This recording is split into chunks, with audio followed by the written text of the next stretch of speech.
nobody knew where he was. Robert basically fell off the face of the earth. We knew something was wrong right away. I don't know where he's at. Did your brother tell you what to say to police? No. Gotta tell us the rest of the story. They were in the kitchen. They were fighting. He said he hit him with a frying pan. They just were fighting? Yeah. Okay. What did he do with him? Because obviously he's been missing. Don't sit and tell us. I have no idea. Don't sit and Right. tell us that you didn't say to him. What did you do with him after that? He's your brother.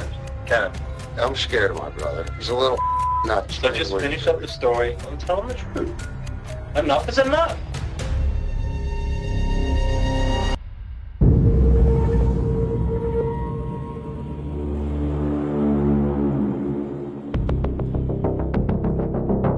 My brother Robert and I religiously spoke every week. There was instances where every day we would reach out to each other, but early December of '08, I stopped hearing from him.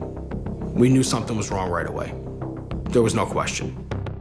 I kept calling and I got no answer. I said he would have got back to me by now. We were trying to find him everywhere, like any other family would do in panic mode, especially being thousands of miles away. But nobody knew where he was. He basically fell off the face of the earth.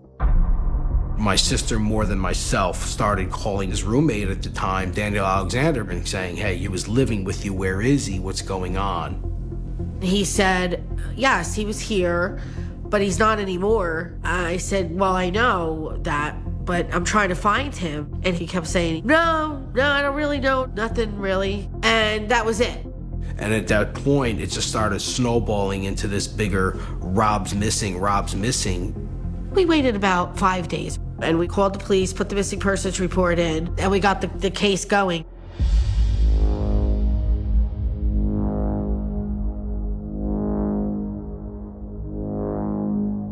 Those records showed he had not used either since January 16th, 2009. Robert's family told us that prior to him going missing, Robert's mother had passed away and he inherited roughly $50,000. Once the money was deposited from his mother's inheritance, he was making, if not daily, every other day withdrawals from his account. So when he was no longer withdrawing money, that does not look good.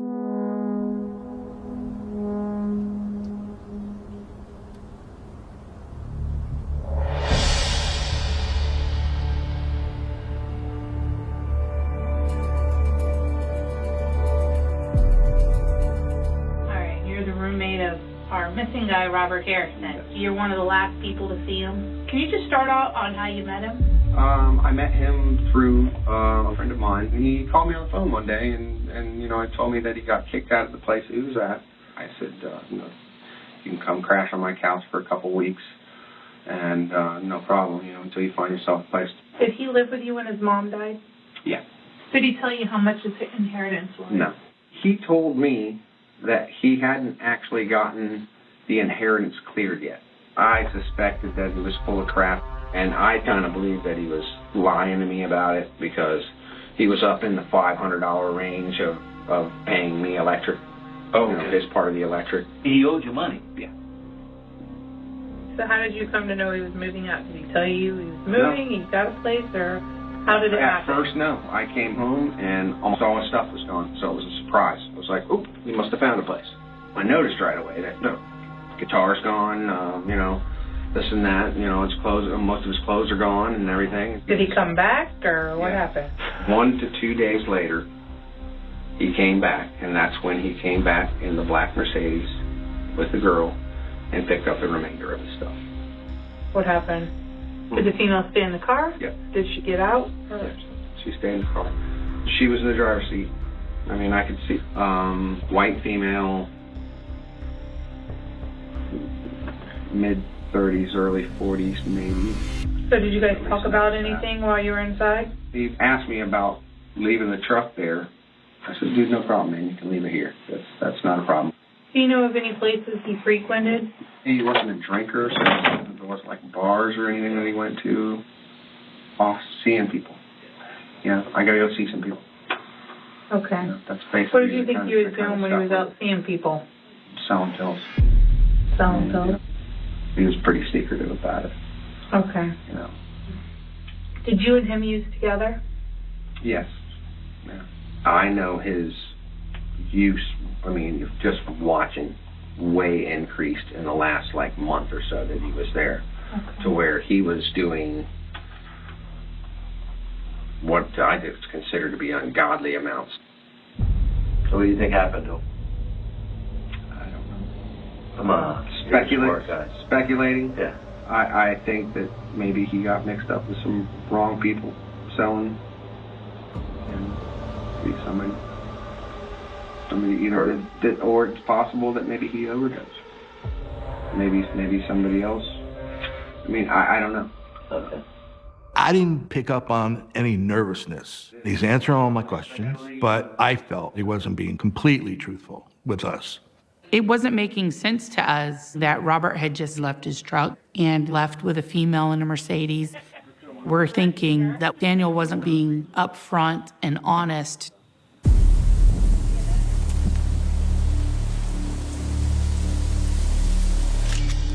The trailer itself was run down, but it looked like it was being freshly renovated, and we're seeing new flooring, fresh paint. Also, there was a pawn slip where Daniel had recently pawned a guitar and an amp.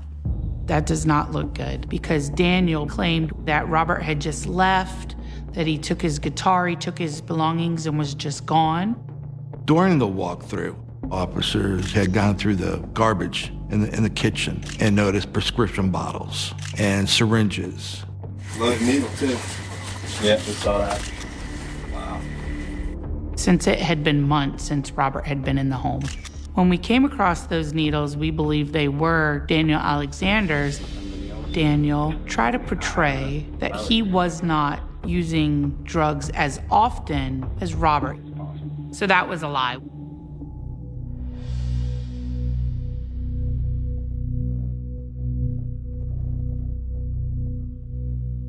Robert's brother, Christopher, had said Robert had moved around quite a bit while he was here in Florida, but was doing well, had some money. We never had any proof, no evidence that Robert was a drug dealer. I felt like Daniel was painting a darker picture and trying to lead us down a different path. Robert was very well liked around the town we grew up in Bloomfield, New Jersey. He was an excellent athlete, one of the best baseball players in the town when he was younger. Robert moved around a lot. He was like a free bird. He could never stay in one spot, but he always kept in touch with us. Rob would call me a lot, and he would put the phone down and he would play guitar, and I would listen because I loved it. We always had that connection. After moving down to Florida, he decided he wanted to stay down there. He liked it. He wanted to start his own business, a landscape business. Rob was very charismatic, outgoing, social. He would do anything for anybody. He was just a generally good-hearted person.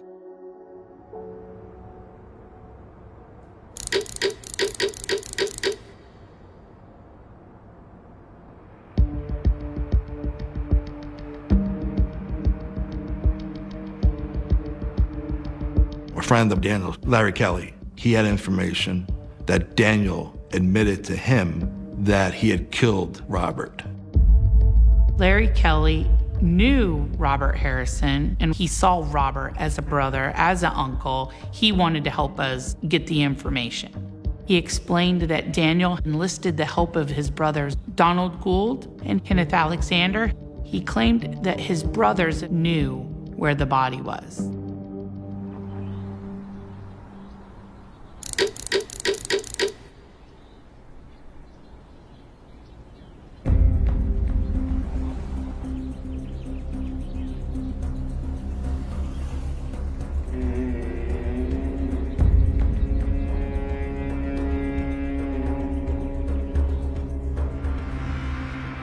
Everything going? Going good, man. So, what am I telling these people? I wanted to meet up with me and talk to me and what they did, what I... First of all, I told them, said you freaked out around and this and that and the other. Now, that's why he left his truck here with me. Because he didn't want to drive it around. That's what I told them. Now, it wouldn't hurt if you said something to corroborate my story good. You know what I mean? Right. Right. That would help me. I mean, are you sure they haven't have they been to your house at all? I mean, like, checked it out? The police. Dude, I had the whole crime scene investigator and CSI Palm Beach was here, dude, with the whole gang was out here, dude. I tore my carpet out. I tore the whole floor out, and I went up and down that trailer 9 times cleaning that up. There ain't no way they didn't find. What about him himself? Where he is. And it ain't a great spot, but if they had found him, they'd be here putting him under arrest. They ain't found him.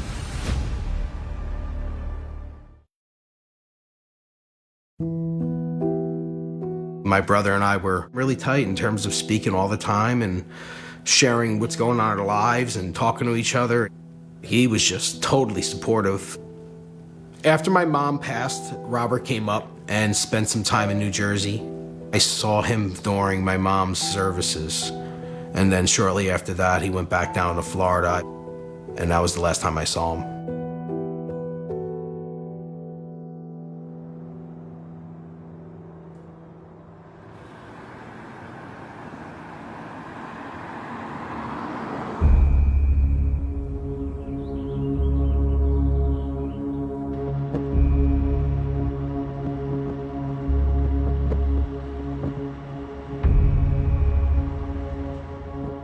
So basically, you want me just to tell every person what? Just that he was a whacked out drug head, man. Okay. I'm just freaked the out, dude. You know, Well, I mean, there's nothing they can do to you, Larry. I mean, there's nothing at all. Number one, they don't know. So, no matter what they tell you, they don't know anything. And there's absolutely no way to link you to anything. So, if they came up with the we know this and we know that, you know they're full of. You ain't freaked out about this at all? Well, yeah, dude. But I mean, how much can I, what can I do? I gotta act mellow and like nothing's wrong. Yeah, I'm freaked out about it. But the whole thing is, if they don't find a body, they can't be.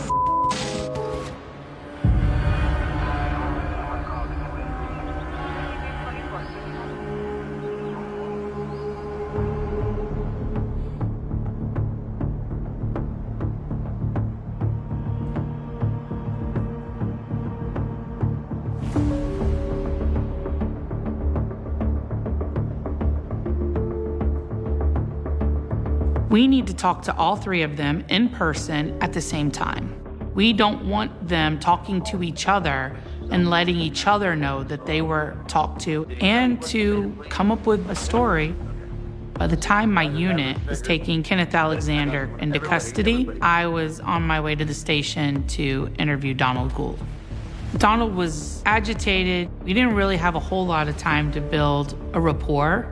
So we decided to inform him why he was there and give him the opportunity to help himself by telling us what he knew.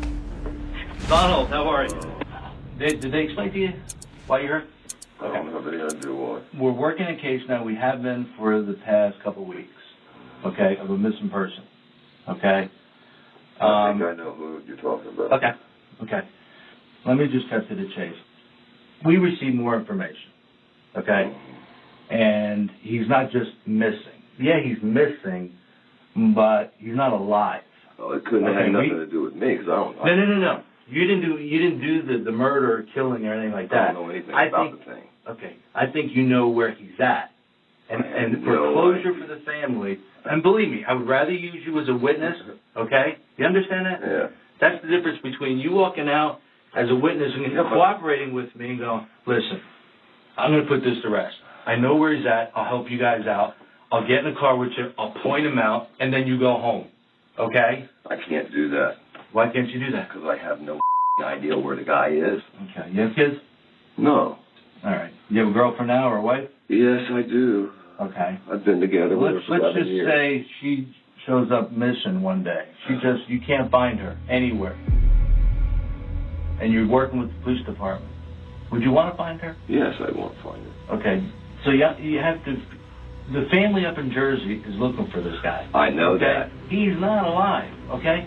I just want to know where he's at. So all you gotta do is pick the body If up. I knew where the guy was, I would. I swear to God, I would tell you, man.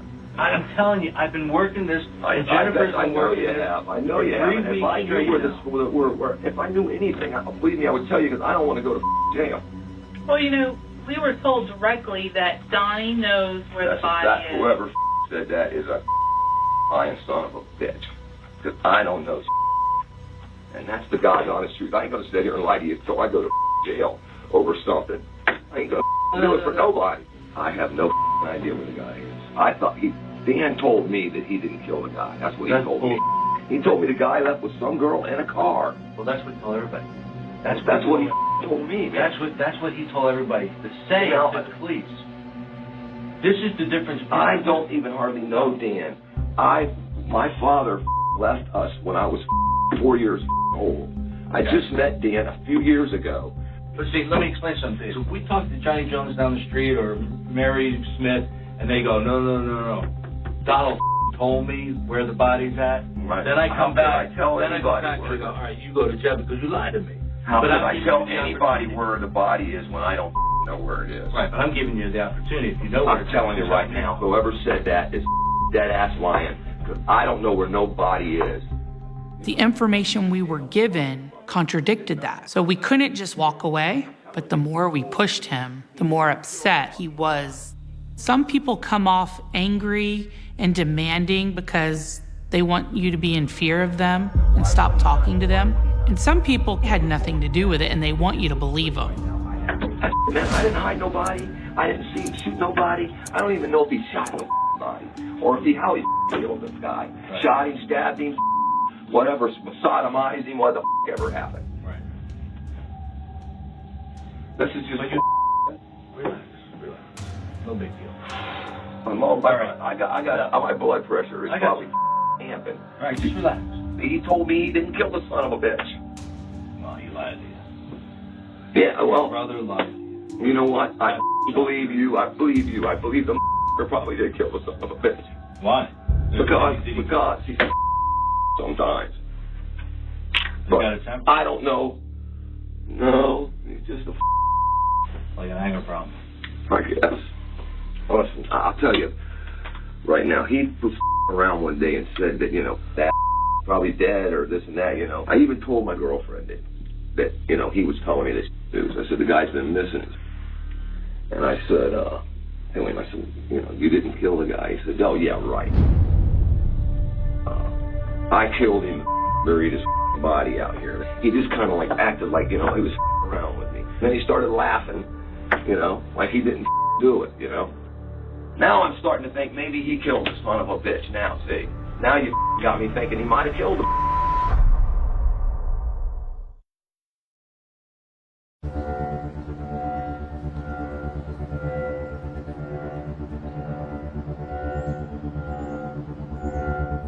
I thought he was joking with me. I swear to God I didn't think he killed him. So, was he specific on where he buried? Like, yeah, you're right.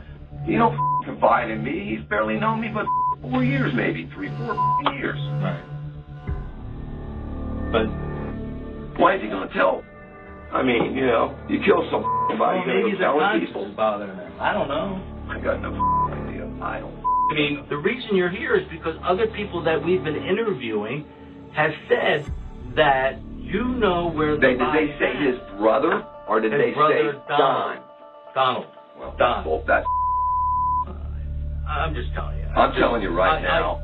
I think there's another brother besides me. I know. Well, is Kenny closer to Danny than you? Yeah.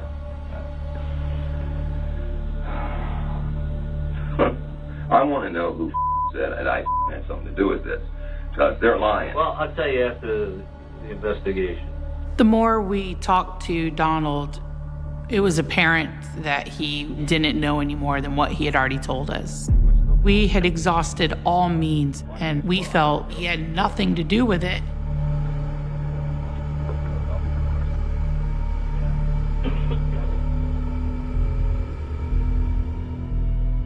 Today's date? What's today's date? April 6th? Kenneth Alexander was picked up by Detective Randall Anderson. Randall Anderson had dealings with Kenneth. They had a good rapport with one another. So Anderson spoke with him before. I spoke with him in the interview room. We were now banking on Kenneth letting us know and hoping he was the brother that knew where the body was. Kenny, again. I don't know where he's at. I don't know where he... What did he tell you? He didn't tell me. I told him I didn't want to know. I said, don't tell me nothing. I don't want to know. But he did tell me they were both using drugs. And we know I don't know what it was about. I don't know why there was fighting to start with. Kenny, you got to tell us the rest of the story. You can't cut us off like that. Just tell us the truth. Tell us the rest of the story. He said, well, this is what he told me. They were in the kitchen. They were fighting. He said he hit him with a frying pan. Did he hit him over the head or? In the head. Okay. Yeah, I'm pretty sure it's in the head. And I guess he got a kitchen knife out of the kitchen or something and finished him off.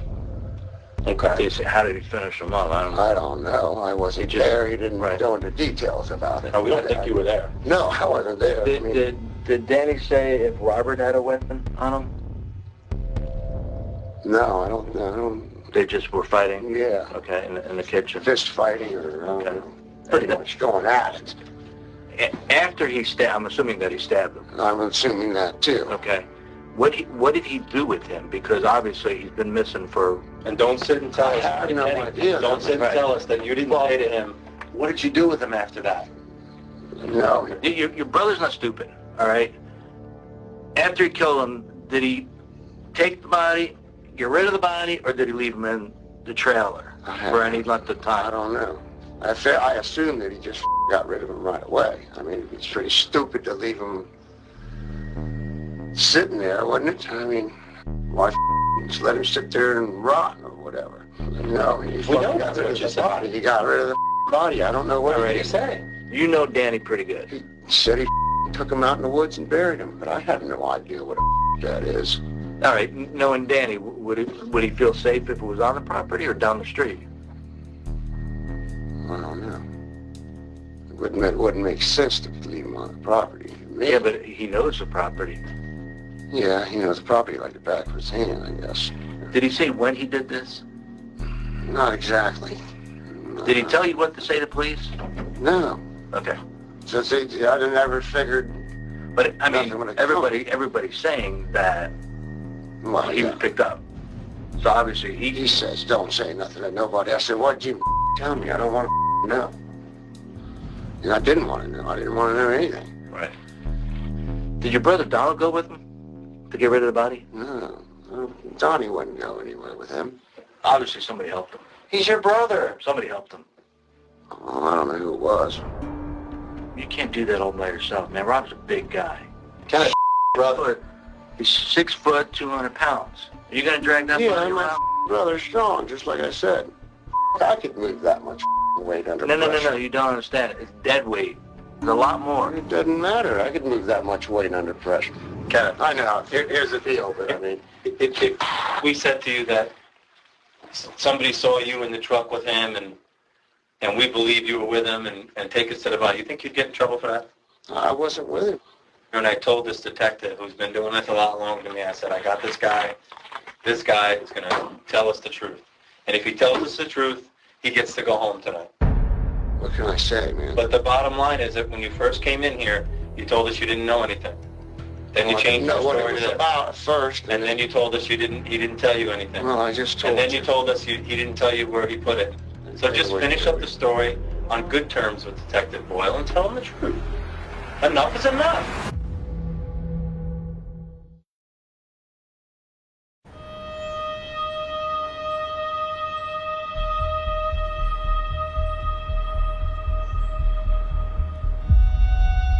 Yeah, I'm scared of my brother. I mean, there you go. You're afraid of him.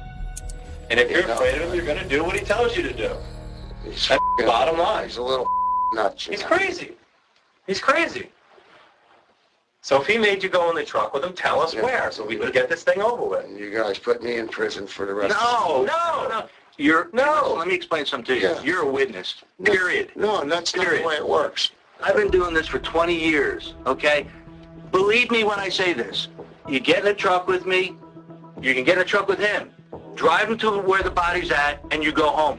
I'm giving you my word, bro, right now. That's all I can give you is my word. That's all I have to give you is my word. Tell me the truth and take me there, because if you continue to lie to Detective Boyle and he proves you were there, then you're an accessory. Right now, you're not. Well, let's go. Right now, you're a witness. I'll show you where it's at. Let's go. All right. When he came out and said, I'll show you where the body's at, immediately, Randall Anderson drove Kenneth to the scene. In the meantime, we wanted to talk to Daniel because there is a ticking clock. If he says, I'm not talking to you anymore, we're done. So we decided to start this interview, bluffing that we had the body, because he's very sure of himself, very confident, very relaxed. Confronting him, it kind of keeps him off his game. Like we last spoke, we've been working on this like morning, noon, and night, okay? And we got some information, okay? And we interviewed a couple people today, and we located Robert. You did? Yeah. Okay. One of the persons that we interviewed is your brother. Okay. And he's the one that pointed out the body. Okay. I know something happened in the kitchen between you and Robert. Okay? Okay. I need to hear it from you, okay? Because there's two sides of the story. Okay?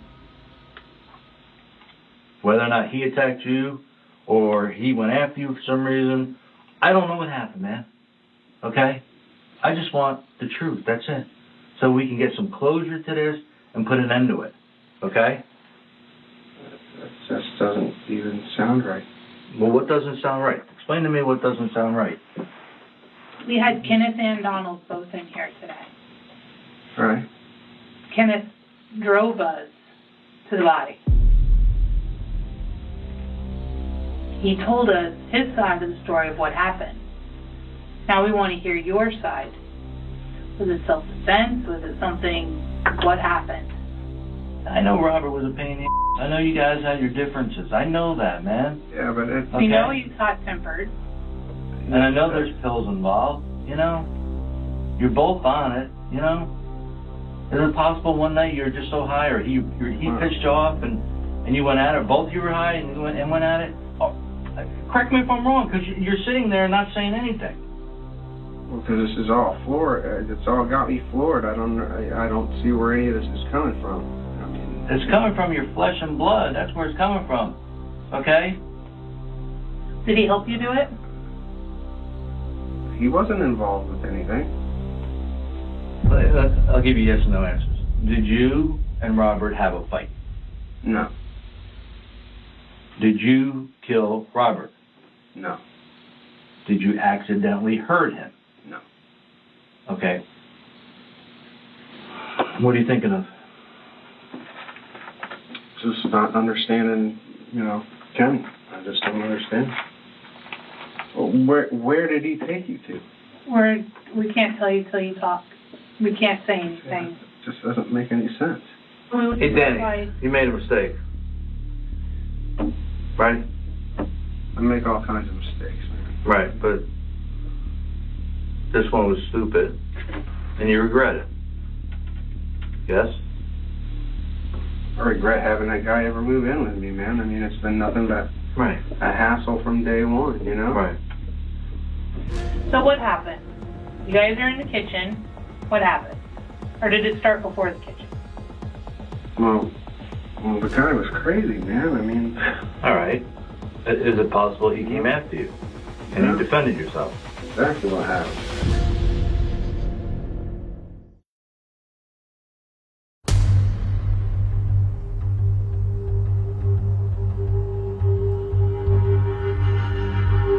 I had asked him to leave, right? I mean, pack up his stuff and you need to go. Right.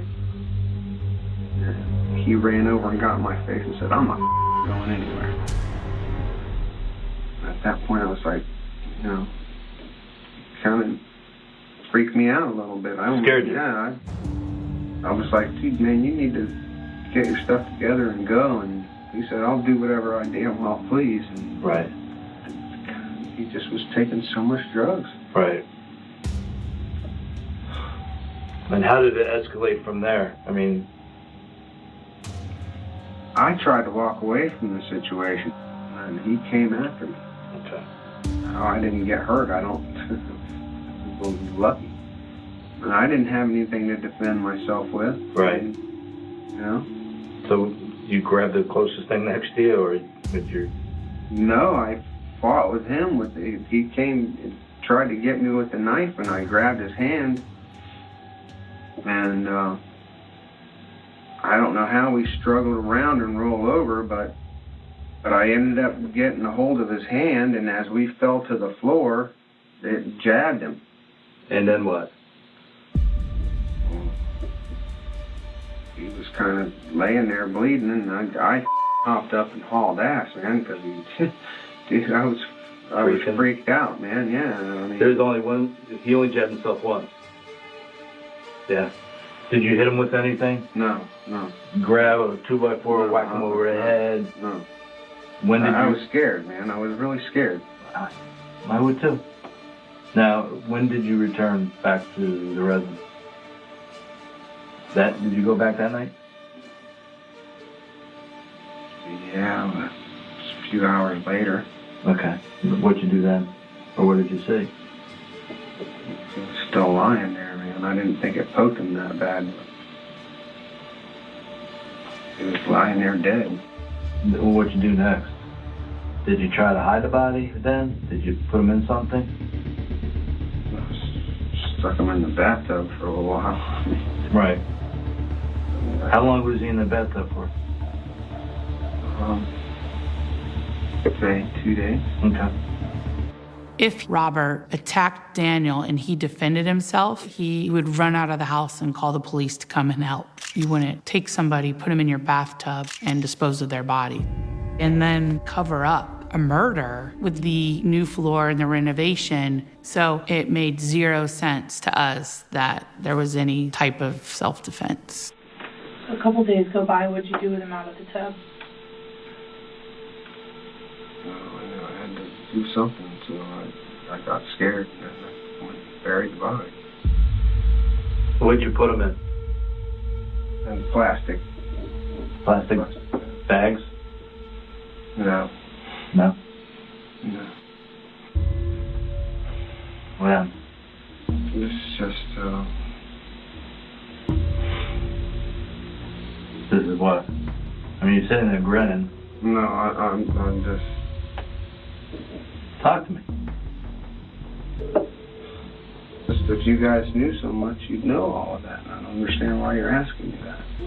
We have to hear it from you. So you decide to bury him. Did you drag him out?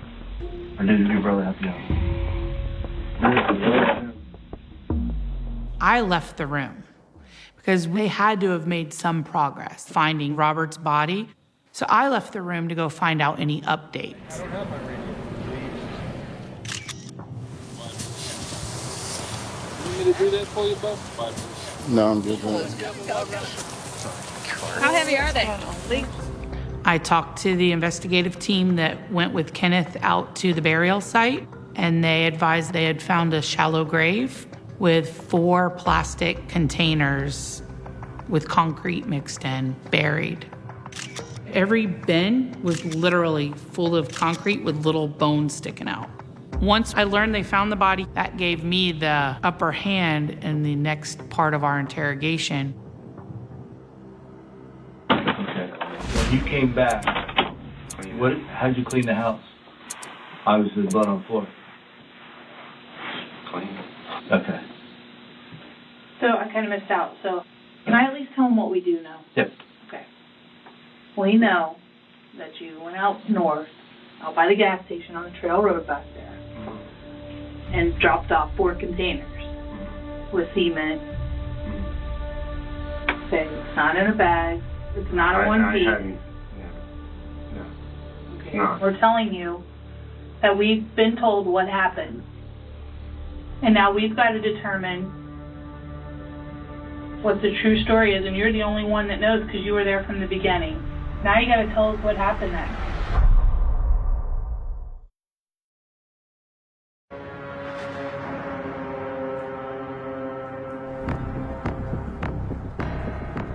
I just want you to know that we're not calling your bluff. Yeah, no, That's my biggest thing. I don't want you to think we're lying to you. That we know. And we know that there's trauma possibly to the head. Well, yeah, as we fell down, but He didn't strike him with anything in the head. He's not going to get that kind of a head injury just from hitting the floor. At this point, we did not know of the head wound or the stab wounds on Robert, but I decided to push Daniel a little more to try to get him to talk about the injuries Robert sustained, so I bluffed. Did he come after you with a knife and you turned around because you were in the kitchen cooking or something and you just hit him with a frying pan? Or a pan? Dan, this is the time, dude. I just... Well, it's either yes or no. Yeah. Okay. Yeah, and then he kept coming at me. I didn't even really think about that until you said that, you know? Dan, we need you to tell us what happened. When he came at me, I turned around to try and block him with that, and I hit him with the frying pan. Well, if that's the case, why didn't you tell us he hit you with a frying pan? You hit him with a frying pan. This is why we asked you what happened. Why do I have to tell you what happened before you tell us what happened? I didn't think about that. I honestly didn't think about that. I was thinking about the knife. Right. Really. But I think you were thinking beforehand we really didn't have a body, and we didn't know. We were just pulling you for information. But now you know we do, right? I was scared. So if you truly were acting in self-defense, why wouldn't you call the police and say, this guy just attacked me, I just stabbed him? That's what a normal person would say, is call 911 and say, I was being attacked. I'm outside right now, he's inside. Can you get here? It was stupid for me to not call. Okay. How many times you stabbed him? Just once. And that was in a tussle, falling to the floor. That is true. Okay, but I told you there's going to be an autopsy. Well, any other... Did anybody else Obviously, to get him in 4 different containers, it took terrible things. Who cut him up? I did. What did you use to cut him up? Knife. Just a knife. Where did you cut him? I pretty much dismembered him.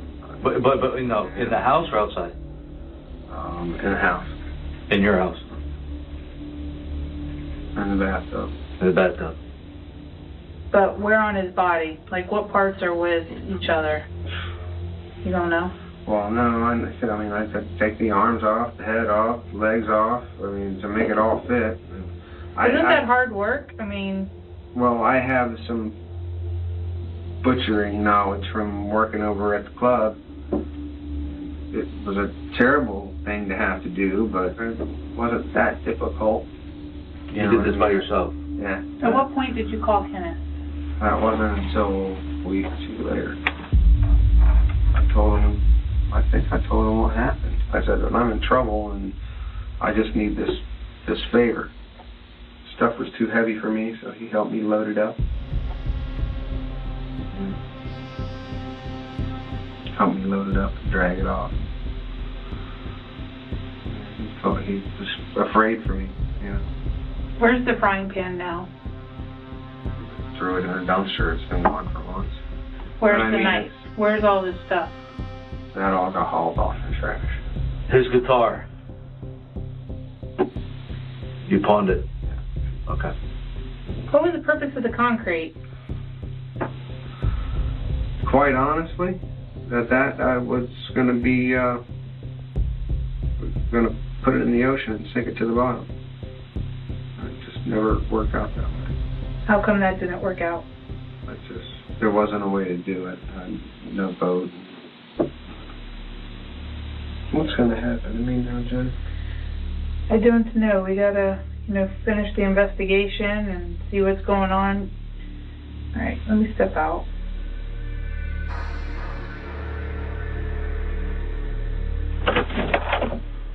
I was happy to just be done with it and to be able to show that he's a cold, calculated murderer. My theory as to motive is Robert receiving this inheritance money. And I feel that Daniel Alexander thought he was being a friend to somebody, giving him a place to stay. And now he's got all this money and he's not giving it to him. Maybe an argument started, but this is all speculation. We've wrapped it. We put the bow on top. We now have to wait for the jury to unwrap it.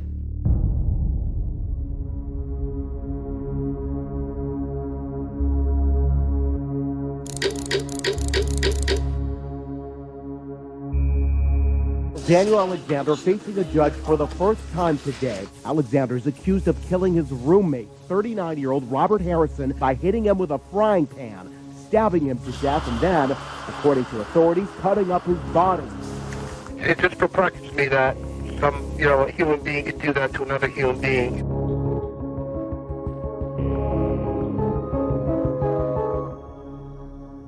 The autopsy revealed that Robert had blunt trauma to the head and multiple stab wounds to the torso, but no obvious defensive wounds. There was nothing on Robert's body telling us that he was in a fight with Daniel. He was attacked. Daniel Alexander was found guilty of second-degree murder. He was sentenced to life in prison, and he received an additional 15 years for abuse of a body.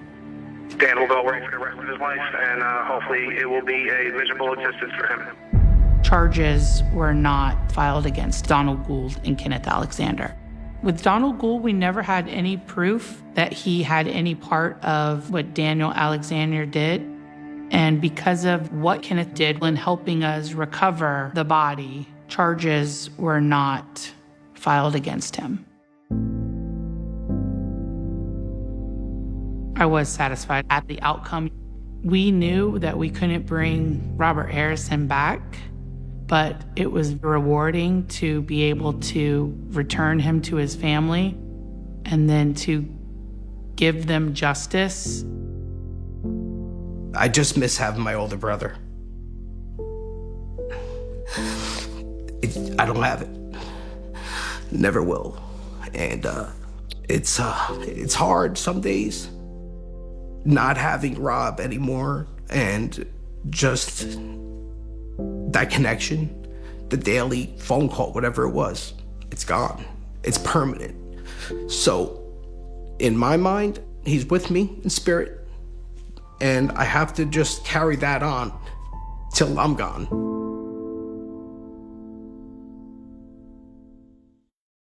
The city was holding its breath when the door was found open. A thin slice of darkness cutting into a hallway that smelled of bleach and old newspapers, the kind of building where footsteps echo like memories you can't quite place. It was just before midnight, New York in 1979, moving on instinct, taxis sliding through wet streets, radios murmuring about strikes and heat and another body somewhere else, when a janitor paused at an apartment that should have been locked and felt the air change. Inside, the lights were on. Inside, the night had stopped. By the time the police arrived, the rain had begun to fall harder, tapping against the windows like impatient fingers, as if the city itself wanted answers before morning. She lay on the living room floor, one shoe still on, the other kicked away as if she had tried to run and thought better of it, or never had the chance. The room told a quiet story. No overturned furniture, no shattered glass, no obvious signs of struggle that screamed intrusion. This wasn't a break-in. This was something closer, something intimate, something that had entered without resistance and left without a trace. The record player was still spinning, needle trapped in a soft loop of static, the last sound she would ever hear repeating itself endlessly until someone reached out and stopped it. On the wall, a calendar marked the week in thick red ink. Plans that would never be kept. Her name traveled fast, printed the next morning in the Daily News and the Post, folded into the city's appetite for tragedy. 26 years old. Recently arrived. Worked 2 jobs. Known by some, invisible to most.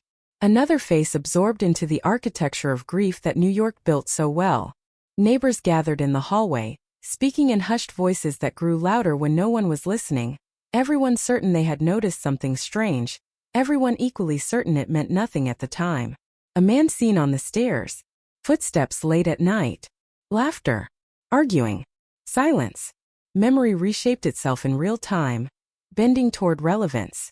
Detectives moved through the apartment with the urgency of men who believed the clock was still generous. Cameras clicked. Evidence bags rustled. Cigarette smoke curled toward the ceiling, the smell clinging to the air long after the men themselves moved on. In the bathroom, powder dusted over smooth surfaces, light angled just right. A faint impression appeared on the inside of the door. Ridges and whorls, a thumb pressed into paint, not smeared, not panicked, just there. Someone had steadied themselves. Or waited. Or listened. The fingerprint was lifted carefully, pressed onto a card, labeled in block letters, then placed into a growing stack of maybes. In 1979, fingerprints were hope written in ink. There was no instant answer, no glowing screen to confirm a life in seconds. There were filing cabinets, endless drawers, and human patience stretched thin by a city that never slowed down enough to solve all its own crimes. The print joined thousands of others, a voice thrown into a crowded room where no one was listening closely enough. The detectives canvassed the building, then the block, then the nearby bars and bodegas. They asked questions that had been asked 100 times before. Did you know her? Did you see anyone unusual? Did you hear anything? The answers blurred together, unremarkable, unsatisfying. A former boyfriend was questioned under flickering fluorescent lights. His irritation mistaken for guilt until it wasn't. Co-workers offered alibis that felt solid enough to rest on, then dissolved under scrutiny. Friends cried and swore she had been careful, that she didn't let strangers in, that she had talked about someone new but never gave a name. The detectives wrote it all down, every detail, every contradiction, believing that somewhere in the margins was the shape of the truth. Days turned into weeks, weeks into months. The city moved on. The case file thickened, then stalled. Leads dried up. Witnesses stopped returning calls. New crimes pushed old ones off desks and into boxes. The fingerprint remained, its promise slowly dimming as other avenues failed. Eventually, the word no one wanted to say crept into the conversation. Cold. A cold case. The phrase carried a kind of finality, a professional surrender dressed up as classification. It didn't mean the case was forgotten. It meant it had been set aside, waiting for something extraordinary to happen. Years passed, stacking themselves on top of one another like unsolved questions. The neighborhood changed first, as neighborhoods always do. Old storefronts closed. New faces arrived. The building was renovated, its scars plastered over, its history reduced to rumors that new tenants dismissed as urban legend. The family aged quietly, grief becoming part of their routine, an ache that never fully left. Birthdays were remembered, then mourned. Holidays came and went with an empty chair no one dared to replace. They called the precinct every few years, asking if there was anything new, knowing the answer before it came. The fingerprint slept in its file, untouched by time but dulled by neglect. Detectives retired, taking pieces of the case with them in the form of half-remembered theories and private regrets. New officers skimmed the file occasionally, drawn by curiosity, then discouraged by the weight of its silence. The city entered the 80s, then the 90s, then a new century, each era promising better tools, better systems, better justice. The case remained where it was. It wasn't passion that reopened the box. It was policy. A directive from above. Review old evidence. See what modern technology can do. The detective assigned to the task approached it with practiced detachment. A man who had learned not to expect miracles from cardboard boxes and fading ink. The records room was quiet.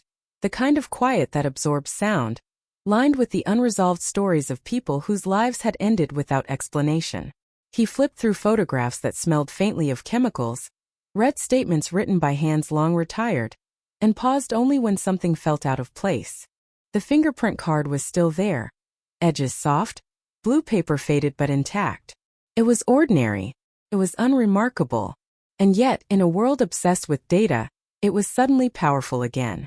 He scanned it, logged it, sent it into a system designed to connect the past with the present without emotion or hesitation.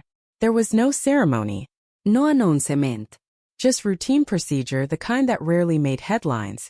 The match arrived quietly. A name surfaced, attached to a life that had continued uninterrupted for decades. Not a phantom, not a stranger who vanished into the night. A man who had lived openly, who had been stopped, questioned, documented over the years for reasons that had nothing to do with murder. His fingerprints were on file for a different reason, a smaller crime, a moment that had seemed insignificant at the time. The forgotten print from 1979 aligned perfectly, ridge by ridge, undeniable. The room went silent in a way that felt heavy. This wasn't triumph. It was confrontation. The past had finally found a voice, and it was speaking clearly. The detective stared at the screen, then at the ceiling, imagining the woman on the floor. The door left open, the thumb pressed against paint. He imagined how close the answer had been all along, hiding in plain sight, waiting for a system capable of listening. Word spread quickly, as it always does when a cold case cracks. Reporters dug up old articles, reprinted grainy photos, rewrote history with the benefit of hindsight. Headlines spoke of justice, of closure, of technology conquering time.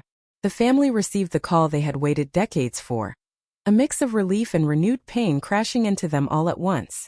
The silence had been broken, they were told. Progress was being made. As detectives prepared to retrace steps taken 40 years earlier, the city leaned in, curious and hungry. A forgotten fingerprint had reopened a buried murder. But beneath the excitement and the rhetoric, one truth lingered, unspoken and unavoidable. Solving the case would not change the night itself. It would not stop the record from skipping, or close the door that had been left ajar, or give back the years stolen in a single violent moment. It would only bring the story back into the light, forcing everyone to look again, to listen again, and to confront the echo that had never truly faded. The name on the screen didn't feel real at first, just letters arranged into something that suggested a life, a history, a face that had moved through the same city without ever colliding with the truth waiting for it. Detectives printed the report and read it twice, then a third time, checking dates, checking numbers, checking themselves. The fingerprint was not a partial. It wasn't degraded beyond recognition. It was clean. It was confident. It was the kind of evidence that doesn't argue, doesn't bargain, doesn't blink. A forgotten fingerprint had just reached across 4 decades and tapped someone on the shoulder. They pulled everything they could on him. Addresses stacked one after another, moving from borough to borough, never staying too long in one place. The kind of man who left light impressions wherever he went. Jobs came and went. A marriage that ended quietly. A child who grew up and moved away. Minor arrests. Paperwork. Routine encounters with authority that never once circled back to 1979. He had aged into invisibility, the city learning to look through him the same way it had learned to look past the woman on the floor all those years ago. Detectives didn't rush. They knew better. Cold cases punish haste. They reconstructed his timeline, rewinding the city to a different version of itself, when subways were louder, streets were darker, and everyone trusted less. In 1979, he had lived 3 blocks from her building. 3 blocks. A distance that felt obscene in hindsight. He worked nights then, or at least he said he did. His alibi was thin, untested, accepted because no one knew to challenge it. He knew her name. That alone raised eyebrows. He said it casually, like it meant nothing, like it always had. They brought him in under the pretense of routine questioning, careful not to tip their hand.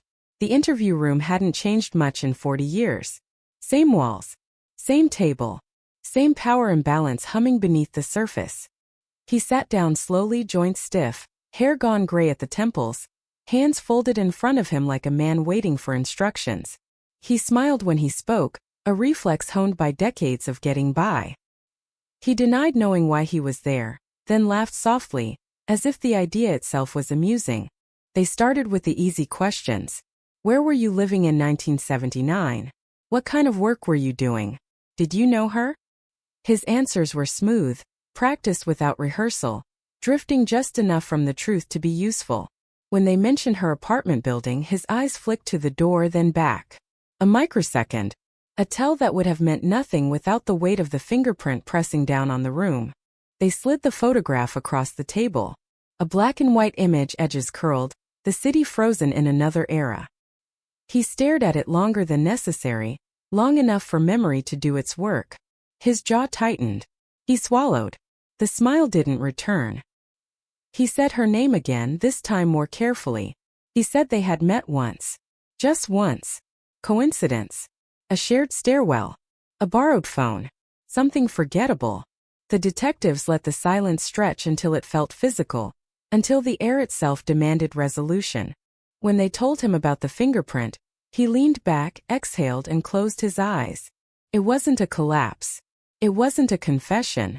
It was the sound of a man realizing that time had finally run out. He asked to see it. They didn't let him. They didn't need to. He already knew. He asked how long they had had it. When they said 40 years, he shook his head slowly, disbelief and something like respect crossing his face. He had lived an entire life on borrowed anonymity. Outside the interview room, the precinct buzzed. Word had leaked, as it always does. A cold case cracked by a single overlooked detail. A story too perfect for the city to ignore. Journalists gathered, cameras ready, eager to frame the narrative as redemption through technology, as proof that no crime truly disappears. Inside, detectives stayed focused, building the case piece by piece, aware that old evidence can be fragile, that memories erode, that the defense would seize on every gap left by time. They went back to the building, knocking on doors that hadn't existed in 1979, talking to people who had never heard her name. They tracked down former tenants now scattered across the country, their recollections fuzzy, their certainty shaped by years of retelling. One woman remembered shouting. Another remembered music. Another remembered nothing at all, which felt just as significant.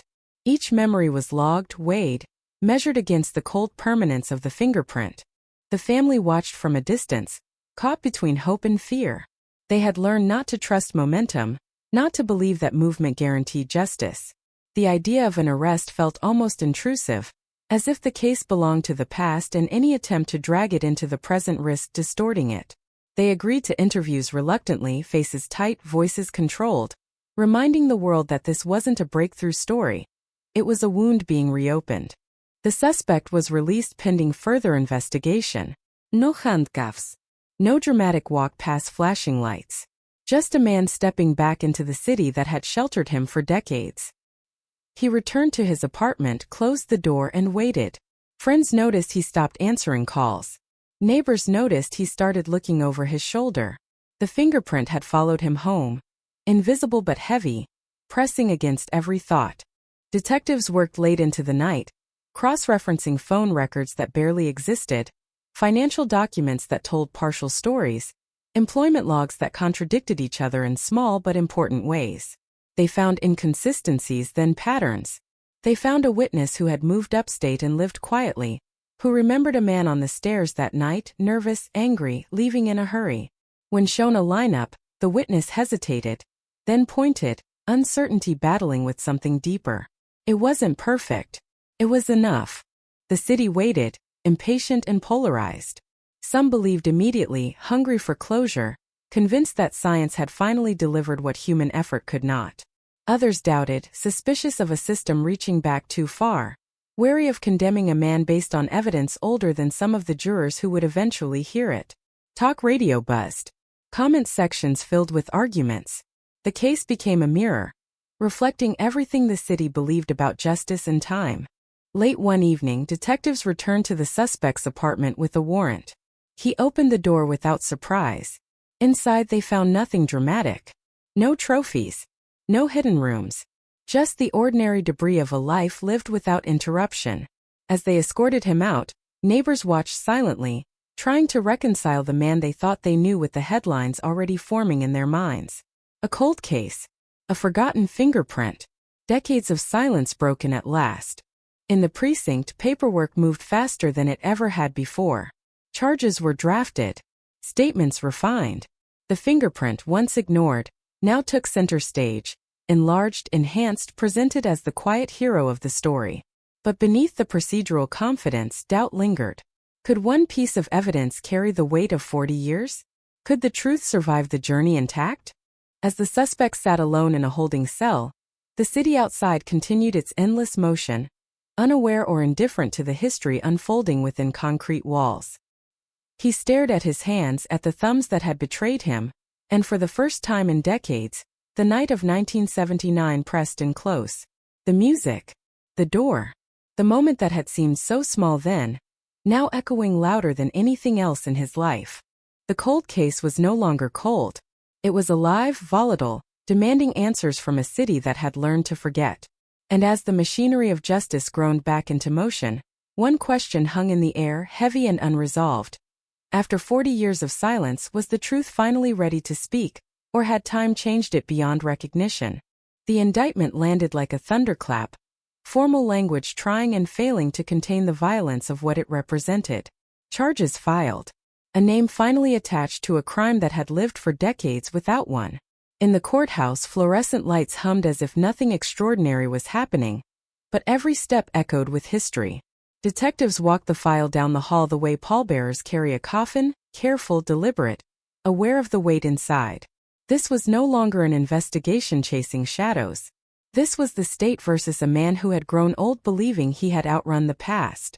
The arraignment drew a crowd that surprised even seasoned court officers. Reporters lined the benches, notebooks open, cameras banned but eyes recording everything. The victim's family sat together, rigid, hands clasped, faces carved from restraint. Across the aisle, the accused entered slowly, shoulders hunched, flanked by an attorney whose confidence felt performative, almost defiant. When the charges were read aloud, the words sounded unreal, like a script being performed decades after the actors had forgotten their lines. Murder. New York. 1979. Cold case. Each term landed separately, then fused into something heavy and final. He pleaded not guilty. The words were automatic, expected, but they sent a ripple through the room anyway. A reminder that nothing was finished, that the fingerprint, however compelling, was only the opening shot in a battle that time itself had complicated. Outside, headlines exploded. Forgotten fingerprint breaks decades of silence. Cold case cracked after 40 years. Some celebrated. Others bristled. The city had opinions, and it was eager to share them. Behind closed doors, the defense went to work immediately. They attacked the age of the evidence, the handling procedures from an era before modern standards, the possibility of contamination, mislabeling, coincidence. They painted a picture of chaos in the late 70s, of understaffed precincts and overworked cops, of a system prone to error. They suggested alternative explanations with practiced vagueness. Maybe he had been there before. Maybe the print had traveled. Maybe memory itself was the real unreliable witness. The prosecution anticipated every move.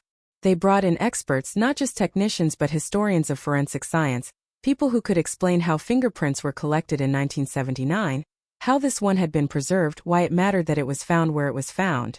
On the inside of the door. At a height consistent with force, not casual contact. They recreated the scene digitally, overlaying old photographs with new scans, building a bridge between eras that had never been meant to touch. Witnesses were the hardest part. Time had thinned them out, scattered them, softened their edges. Some were dead. Others were too frail to travel. Those who remained carried memories warped by years of silence. The prosecution coached carefully, not to shape testimony but to excavate it, to help witnesses separate what they remembered from what they had learned later. Every hesitation, every contradiction, was a potential crack the defense would pry open. One witness stood out.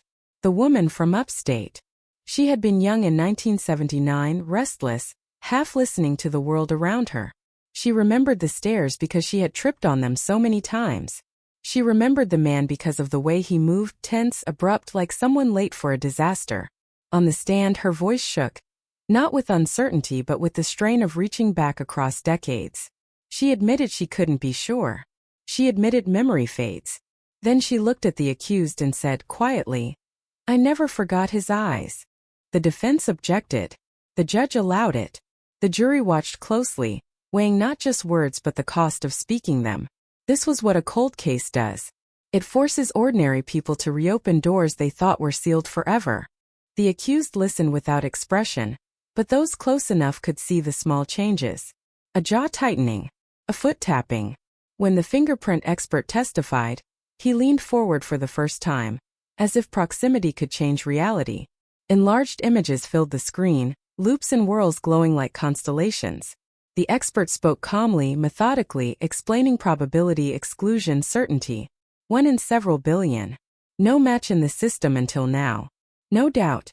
Cross-examination was aggressive. Could pressure have smudged the print? Could another officer have touched the door? Could the card have been mislabeled? Each question chipped at confidence, not enough to destroy it, but enough to remind the jury that certainty is a luxury the law rarely enjoys. The expert held firm. The print was his. It had always been his. The only mystery was why it had taken so long to hear it speak. Outside the courtroom, the community argued with itself. In diners and barbershops, people debated justice delayed versus justice denied. Some saw the case as proof that no one escapes forever. Others saw it as cruelty, dragging an old man to trial for something buried in a past the city itself had helped forget. The victim's name trended briefly, then vanished again, swallowed by the news cycle, leaving behind the familiar ache of attention that arrives too late. As the trial wore on, the weight of years became palpable. Exhibits yellowed. Audio recordings hissed. Language from old reports felt archaic, almost foreign. Yet the emotion was immediate, raw, refusing to be contained by age. When the medical examiner testified, describing injuries documented with less precision than modern standards demanded, the room went silent. Violence does not lose its power with time. It only changes the way it haunts. The accused took the stand against his attorney's advice. It was a gamble born of desperation. He spoke of his life, his mistakes, his attempts at normalcy. He denied the crime with weary insistence, framing himself as another victim of a system eager for closure. He acknowledged knowing her, downplayed the connection, insisted he had left before anything happened. When asked about the fingerprint, he faltered, then repeated the same explanation he had given years earlier. He had touched the door before. Once. Coincidence? The prosecution waited. Then they asked him to describe that visit in detail. Times. Reasons. Whether. His answers grew vague. Inconsistencies emerged, small but cumulative, eroding the story he had relied on for decades. When confronted with contradictions between his testimony and old employment records, he shrugged, blamed memory. The jury watched the gap widen between who he said he was and what the evidence suggested. Closing arguments felt less like persuasion and more like reckoning. The prosecution framed the case as a conversation interrupted for 40 years, finally resumed. The defense framed it as a warning, a reminder of how easily certainty can be manufactured when time erases context. Both sides invoked justice. Both sides invoked doubt. The jury was left alone with the echo. Deliberations stretched into days. Each hour amplified tension, every pause interpreted as a sign. The victim's family waited in a small room, suspended between hope and fear, aware that no verdict could restore what had been taken. The accused waited too, staring at walls that offered no escape, forced to sit with the version of himself the world was now examining. When the jury returned, the courtroom filled to capacity. People stood in the aisles, breath held. The foreperson's voice was steady, practiced, betraying nothing. Guilty. The word landed softly, then spread, heavy and irreversible. The family exhaled, some crying, some frozen. The accused closed his eyes, a lifetime collapsing into a single moment of acknowledgement. Sentencing would come later. Appeals would follow. The legal process would grind on as it always does. But something fundamental had shifted.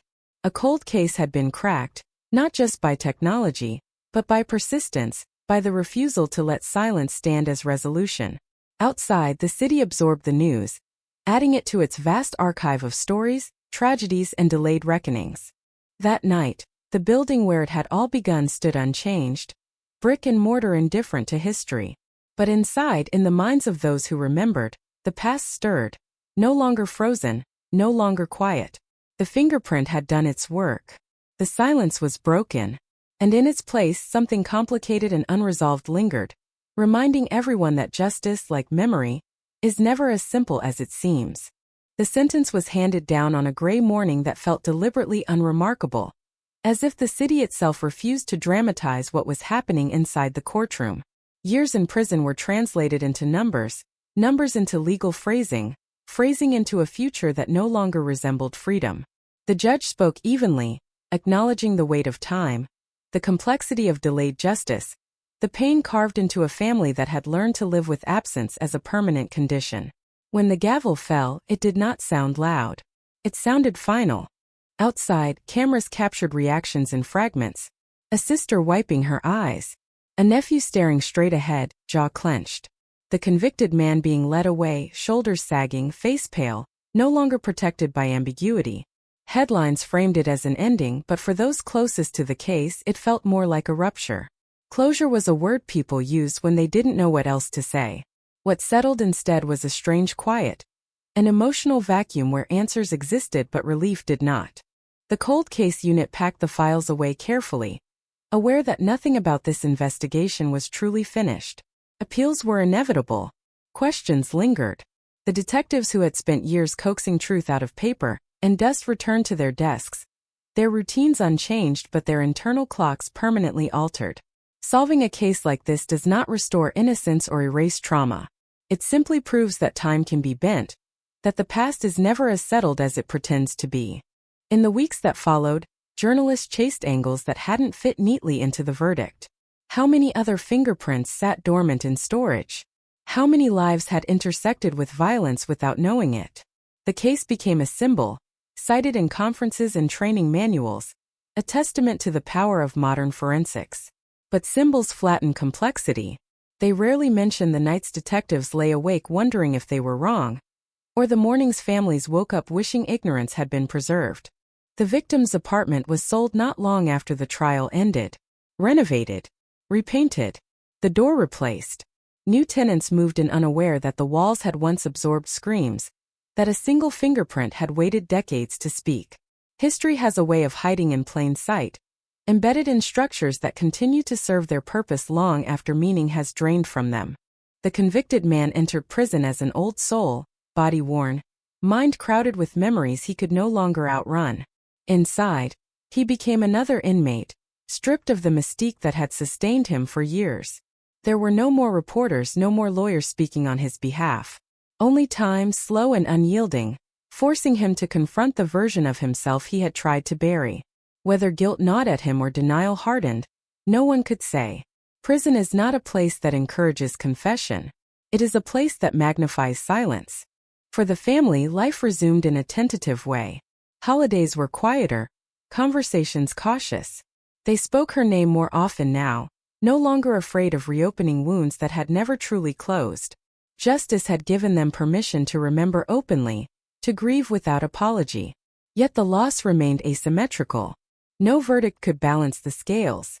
It could only acknowledge they had tipped long ago. In academic circles, the case sparked debate. Was it ethical to prosecute so late? How reliable was memory after decades? Could a single fingerprint bear the burden of truth? Experts argued in journals and panels, their language precise, detached. Meanwhile, the human cost remained stubbornly immeasurable. Every argument, every footnote, rested on a life that had ended violently and a community that had lived in its shadow. Months passed. The case faded from front pages, replaced by newer tragedies, fresher scandals. But its aftershocks lingered quietly. A detective received a letter from a woman who believed her sister's murder might now be solvable. A lab technician reopened an old box, wondering what else might be waiting. The past, once stirred, rarely settles back into dormancy. On the anniversary of the crime, the family gathered privately. No cameras, no speeches, just a shared meal and stories that drifted between laughter and tears. They talked about who she might have become, what she would have thought of the city now. Speculation filled the gaps where reality had been stolen. It was painful, but it was also an act of reclamation. They were taking back the narrative, refusing to let the crime be the only chapter anyone remembered. In the precinct basement, shelves sagged under the weight of unsolved cases. Each box represented a question mark, a life paused mid-sentence. The solved case sat among them like a reminder, both hopeful and cruel. Hopeful because it proved resolution was possible, cruel because it highlighted how many stories remained unfinished. Detectives passed by, some touching the boxes absent-mindedly, others avoiding eye contact altogether. The city moved on as cities do, absorbing the lesson without fully learning it. People locked their doors, scanned headlines, trusted systems they rarely saw. Few thought about fingerprints on old doors or evidence cards aging in darkness. Fewer still considered how close the past always is, waiting for the right combination of technology and persistence to reassert itself. Years later, the case would be referenced again, not because of appeal or scandal, but because of another breakthrough. Another cold case cracked. Another family summoned back into a history they had tried to outlive. The cycle repeated, each resolution echoing the last, reinforcing a truth that no one found comforting. Justice is not a moment. It is a process that unfolds unevenly, indifferent to human timelines. For those who had lived inside this story, the verdict was not the end. It was a pivot point, a shift from waiting for answers to living with them. The fingerprint had spoken, the silence had broken, but the reverberations continued, threading through lives in ways no courtroom could contain. The cold case was solved, but its temperature never truly rose. It remained a reminder, chilling and persistent, that the past is patient, and it always finds a way back into the present. Long after the courtroom emptied and the microphones were packed away, the case refused to stay quiet. It lingered in police briefings, in late-night conversations between detectives who pretended they were discussing procedure, but were really circling the same unresolved feeling. Solved did not mean settled. Solved only meant the silence had been interrupted. What followed was noise of a different kind: doubt, reflection, and the uncomfortable awareness that truth, once exposed, does not automatically heal. Inside the department, supervisors ordered a review, not of the verdict but of the years that preceded it. Why this fingerprint had waited so long. Why the evidence review had not happened earlier. Why resources had been diverted, reassigned, forgotten. The answers were never simple. Budget cuts, shifting priorities, crimes piling up faster than they could be addressed. Each explanation was reasonable on its own. Together they formed a pattern that no one wanted to name. Neglect by accumulation. Detectives who had been young rookies when the murder first occurred were now retired, watching the news from living rooms cluttered with memories. Some felt vindicated. Others felt guilt sharpen into something heavier. They remembered instincts they had dismissed, leads they had wanted to chase but couldn't justify at the time. Hindsight rearranged the past with cruel precision, highlighting moments that now looked like turning points. The cold case had not been frozen by mystery alone. It had been frozen by momentum lost. The family felt this too. In interviews they spoke carefully, choosing words that would not invite misinterpretation. They were grateful, they said. Relieved. But beneath the public composure was an undercurrent of anger that had nowhere to go. Anger at the man who took her life. Anger at the years stolen by uncertainty. Anger at a system that had needed decades to hear what had been there all along. Closure was still an illusion. Accountability felt late, almost out of sync with grief. In the neighborhood where it happened, reactions were conflicted. Some residents remembered the fear that had spread in 1979, the way doors were locked earlier, the way strangers were studied more closely. Others had moved in long after, unaware they were inheriting a history soaked into sidewalks and stairwells. When the case resurfaced, it forced a reckoning between past and present. People began to ask questions not just about the crime, but about what else might be buried beneath their routines. The convicted man's name became searchable overnight. Old acquaintances came forward, piecing together memories they had once dismissed as insignificant. A strange comment at a party, an unexplained absence, a temper that flared and vanished. None of it had seemed criminal at the time. Now it was reinterpreted through the lens of guilt. Memory is malleable that way, reshaping itself to fit new narratives. Whether these recollections revealed truth or simply satisfied curiosity was impossible to determine. In prison, the man adapted quickly. Routine replaced freedom. Silence replaced speculation. Guards reported nothing unusual. No outbursts. No confessions. He kept to himself, reading newspapers days late, absorbing a world that had moved on without him. The crime that had defined him publicly was reduced to a file number inside institutional walls. Justice, once dramatic, became mundane. The punishment was not spectacle. It was duration. Meanwhile, the forensic lab that had cracked the case became a focal point. Requests surged. Old evidence was pulled from storage. Boxes opened with a mix of hope and dread. Technicians worked under pressure, aware that every result carried emotional consequences far beyond the lab. A match could reopen wounds. A non-match could close doors permanently. The cold case had proven what was possible, but it had also raised expectations that could not always be met.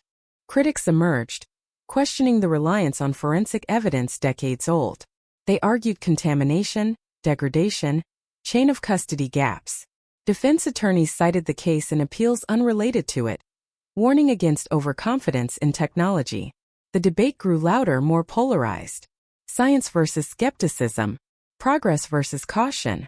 Lost in the arguments was the reality that every case existed at the intersection of both, balanced precariously between certainty and doubt. For the detectives most closely involved, the case altered their approach forever. They became advocates for revisiting the past, pushing against the institutional instinct to prioritize the new over the unresolved. They spoke at academies, telling recruits that time was not an excuse, that evidence did not expire just because attention did. Their voices carried authority now, shaped by experience and consequence. They were no longer just investigators. They were witnesses to the cost of delay. The media moved on, but the story resurfaced periodically, usually when another cold case made headlines. Each time it was framed as proof that justice, however delayed, was inevitable. The phrase sounded comforting. It also wasn't entirely true. For every case solved, hundreds remained untouched, their victims remembered only by those who had loved them. The solved case became both beacon and burden, a reminder of what could be achieved and what was still missing. At home, the family adjusted to a new kind of absence. The waiting was over, but something else had begun. The slow process of integrating truth into memory. They revisited photographs, letters, fragments of a life interrupted. Now that the mystery was gone, the person could emerge more fully. She was no longer just a victim in a headline. She was a sister, a daughter, a presence reclaimed from the shadow of crime. Anniversaries changed tone. No longer marked by unanswered questions, they became moments of reflection tinged with resolve. The family spoke about advocacy, about pushing for funding, for attention to cases like theirs. They understood better than most how easily lives could be forgotten when files gathered dust. Their grief transformed into something outward-facing, a determination that others might not have to wait as long. Within the department, policy shifts followed. Evidence audits became routine. Cold case units received modest increases in funding. None of it felt revolutionary, but it was movement. Incremental, cautious, shaped by the awareness that another delay could mean another family waiting decades for answers. The case had not just solved a crime. It had exposed a vulnerability in the system that could no longer be ignored. Still, uncertainty remained. Appeals worked their way through the courts. Legal arguments circled familiar ground, challenging procedure, questioning interpretation. The possibility that the verdict could be overturned hovered in the background, unspoken but present. Justice, once declared, proved fragile. It depended on continued confidence, on the resilience of evidence against scrutiny. The family learned not to celebrate too loudly, not to assume permanence. In quieter moments, detectives revisited the scene in their minds. The apartment, the fingerprint, the years between discovery and recognition. They wondered what would have happened if technology had advanced sooner, if resources had aligned differently. These questions had no answers, only implications. They underscored a truth no one in law enforcement liked to confront. Sometimes timing mattered as much as truth. The city absorbed the story into its collective memory, adding it to a long list of crimes that defined eras and neighborhoods. It became part of the narrative people told about resilience, about perseverance, about the idea that the past could be confronted, even when it seemed unreachable. Yet beneath the optimism was a quieter lesson, one harder to accept. Justice delayed was not just justice postponed. It was justice reshaped, altered by years of absence and adaptation. As time moved forward, the case settled into its new role, not an active investigation, not a fresh wound, but a reference point. A reminder whispered in hallways and classrooms, in labs and courtrooms. The fingerprint had broken decades of silence, but it had also opened a door to questions that would not close easily. The cold case was no longer cold, but the chill it introduced into the collective conscience remained, steady and unyielding, refusing to let anyone forget how thin the line is between being remembered and being lost. The case did not fade with the headlines. It evolved. In the weeks after the conviction, attention shifted from the question of who did it to the quieter, more unsettling question of how close the truth had come to disappearing forever. Inside storage facilities scattered across the city, shelves groaned under the weight of evidence boxes that had not been opened in years. Cardboard softened by humidity, labels fading into anonymity. Each box held the possibility of another interrupted life, another family still waiting for a knock that might never come. Administrators ordered inventories, not ceremonially, not for show, but with urgency sharpened by embarrassment. The New York 1979 cold case had revealed something dangerous. Answers were not always missing. Sometimes they were simply overlooked. The fingerprint had not been hidden. It had been misprioritized. That realization traveled fast through precincts and labs, unsettling the comfortable assumption that unsolved meant unknowable. Technicians began pulling files with gloved hands, cataloging what remained usable and what time had claimed.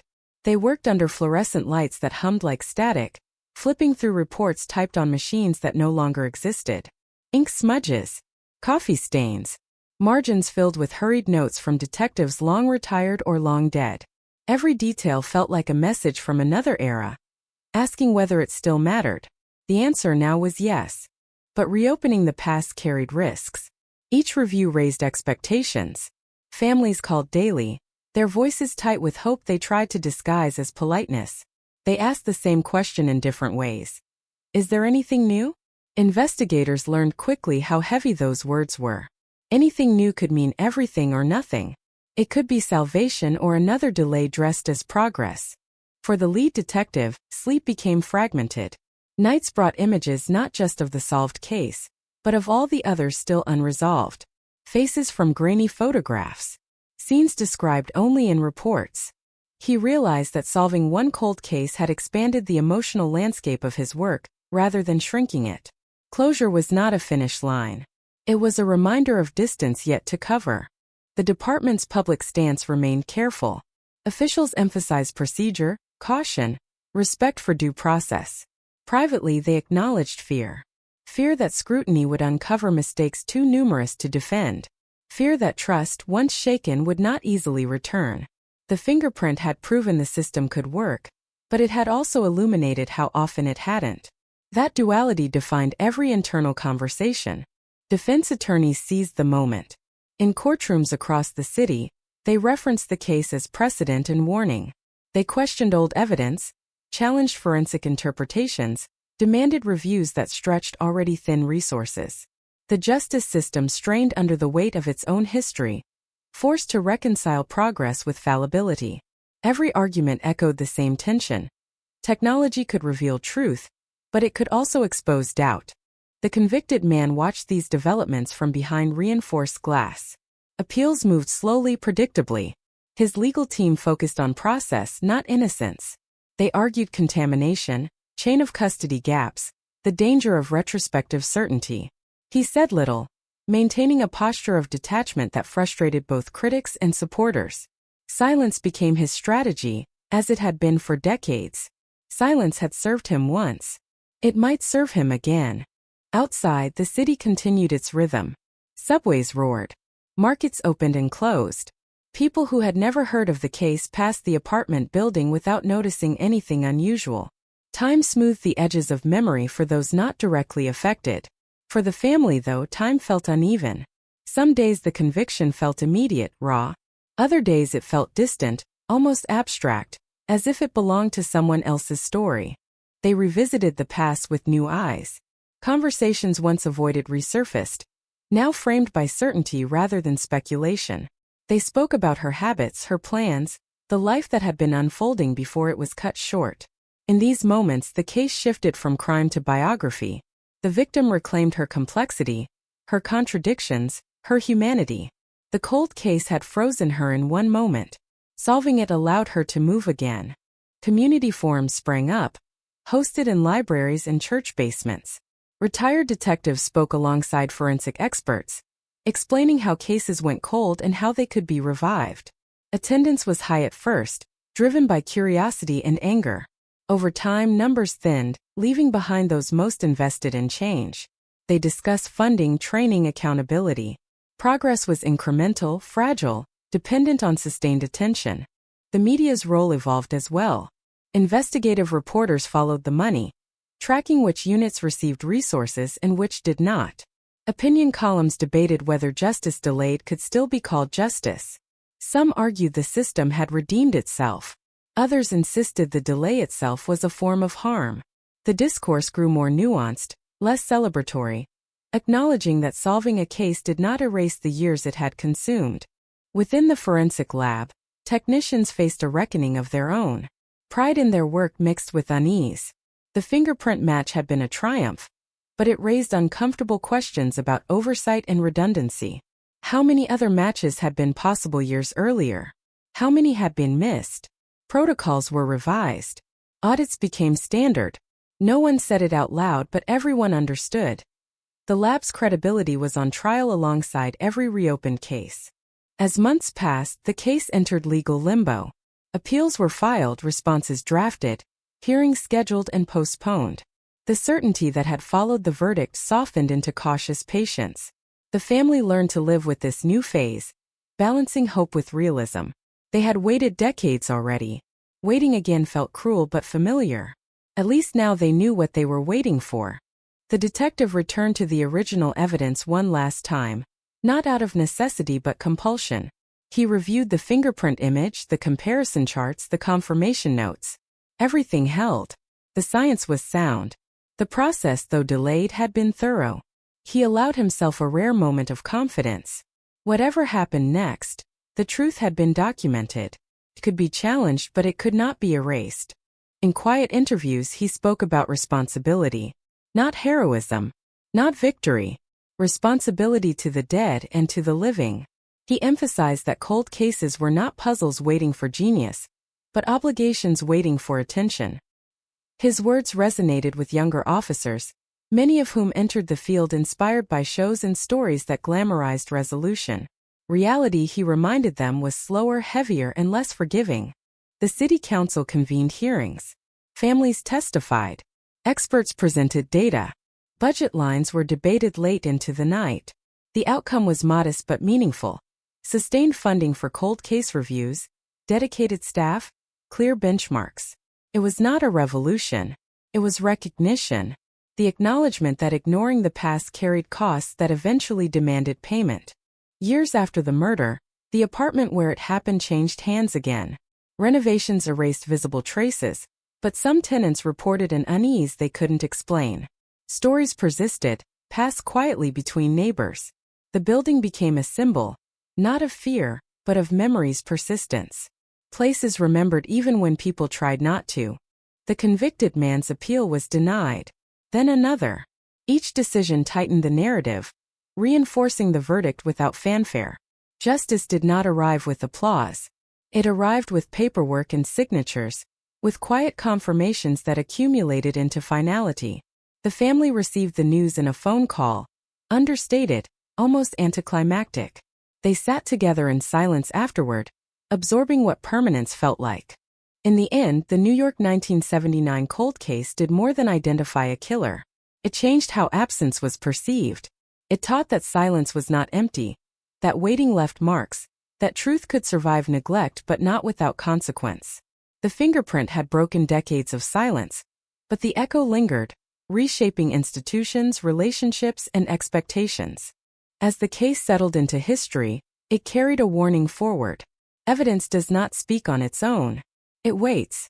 It depends on hands willing to look again, minds open to reevaluation, systems flexible enough to admit delay. The cold case was solved, yes, but its lesson remained unresolved, challenging anyone who heard it to decide whether the past would be honored as burden or obligation, whether silence would be accepted as fate or treated as a problem still asking to be answered. The appeal process stretched the case into a new season of tension, quieter but no less consuming. Court dates appeared on calendars like distant storms, circled in ink, then postponed, then rescheduled again. Each delay felt deliberate, as if time itself had become a defense strategy. Paper moved slowly through offices where fluorescent lights buzzed and clerks stamped documents without looking up, unaware that every page carried decades of waiting inside it. For the family, this phase was harder than the trial. The trial had been loud, visible, public. This was administrative, procedural, almost invisible. There were no cameras, no gasps from the gallery, no sense of momentum. Just letters from attorneys written in careful language, promising diligence without certainty. Justice, they learned, did not end with a verdict. It lingered, subject to rules designed to prevent error but often felt like invitations to exhaustion. The convicted man adapted to confinement with unsettling ease. Guards described him as compliant, observant, quietly confident. He read legal texts more than novels, studying precedent the way others studied escape routes. His conversations with counsel were measured, focused on nuance rather than emotion. He never spoke about the victim.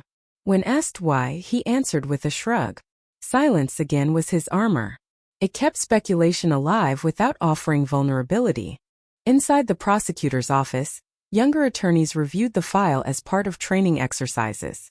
The case became a teaching tool, stripped of names, reduced to timelines and evidence lists. They learned how a single overlooked fingerprint could change everything, how assumptions could calcify into conclusions. Some expressed disbelief that the match had taken so long. Veterans reminded them that hindsight sharpened judgment unfairly. Still, the lesson lingered. Vigilance was not optional. The fingerprint itself was returned to storage, now catalogued with obsessive precision. A new label, bright and unmistakable, marked its significance. It was scanned, backed up, preserved in multiple formats, as if redundancy could compensate for lost years. Technicians handled it with reverence, aware that this small ridge pattern had altered lives. In lab meetings, it was referenced simply as the 1979 print, a shorthand that carried weight without explanation. Public interest waned as it always did. News cycles shifted to fresher tragedies, newer scandals. The case slipped from front pages to occasional anniversary mentions. For many, it became a solved story archived incomplete. For those closest to it, completion remained theoretical. Grief did not resolve on a schedule. It adapted, reshaping itself around new information, new absences.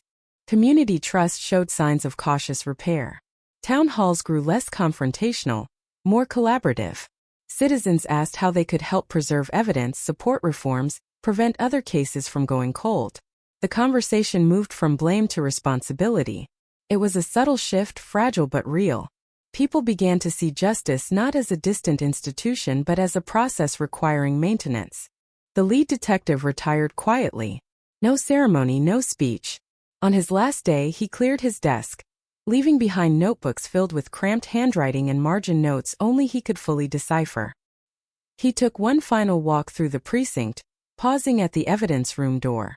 Solving the case had been the culmination of his career, but also its complication. He left knowing that answers did not bring peace as neatly as he had once imagined. In retirement, he avoided interviews. When pressed, he spoke about patience, about the danger of certainty. He said the hardest part was not the waiting, but the moment when waiting ended and responsibility crystallized.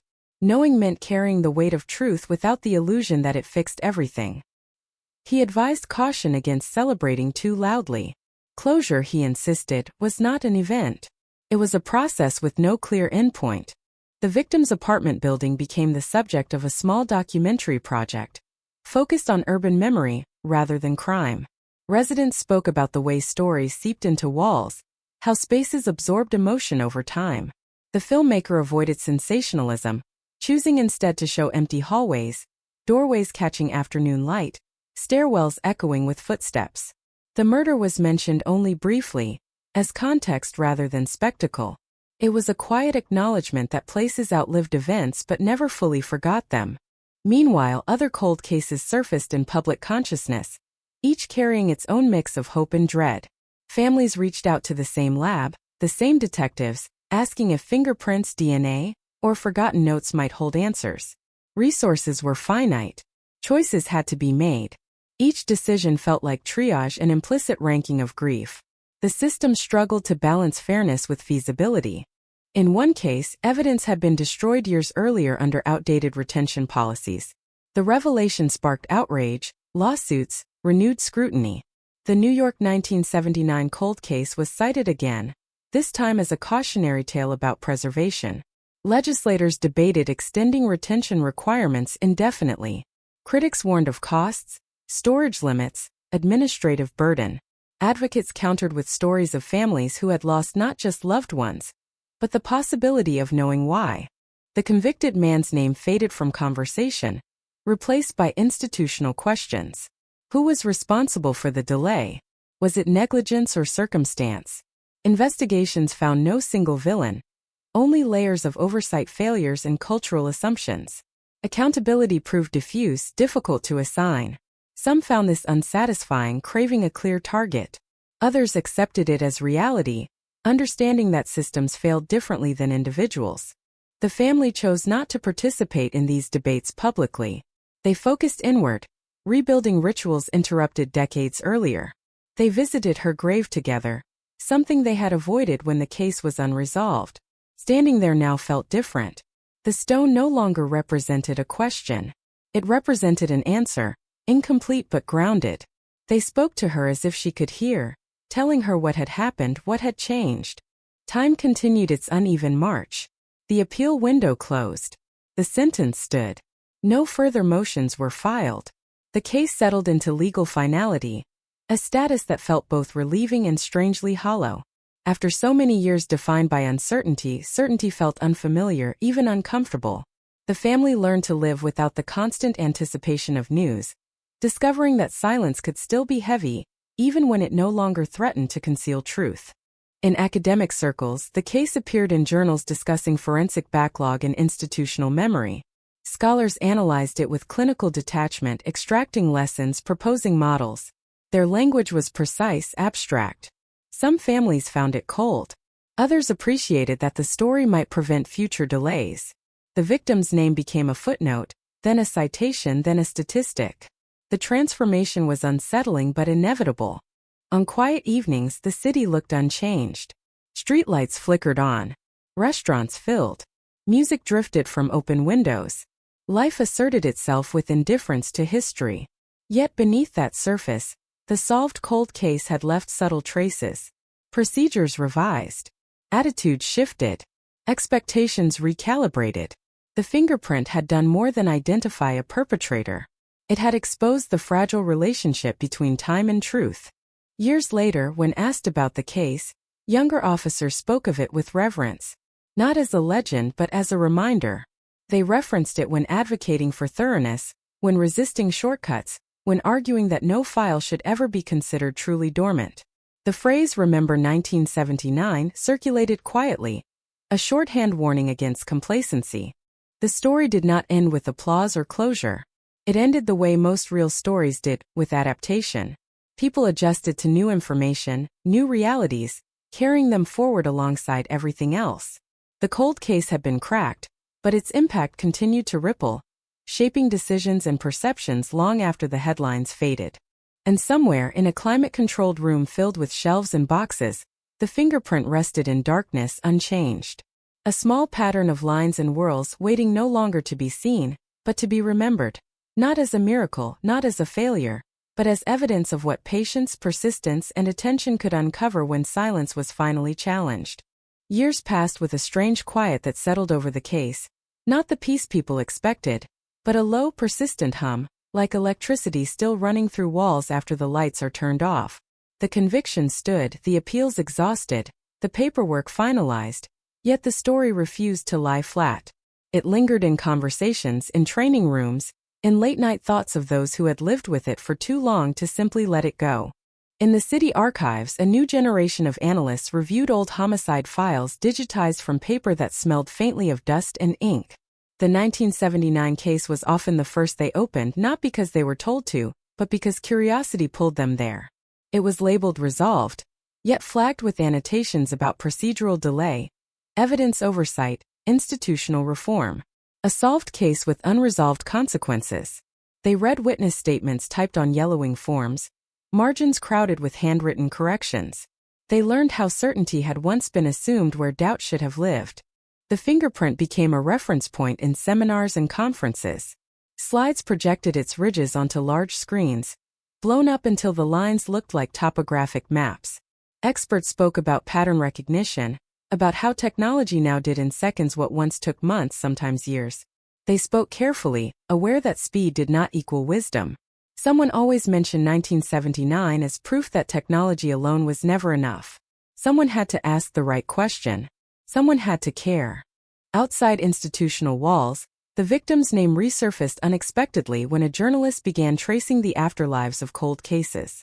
Not the crimes themselves, but what happened after resolution. He interviewed families who described an emotional lag, a delay between knowing and feeling. The article described justice as asynchronous, arriving at different times for different people. When it mentioned New York 1979, readers recognized the outline immediately, even without sensational detail.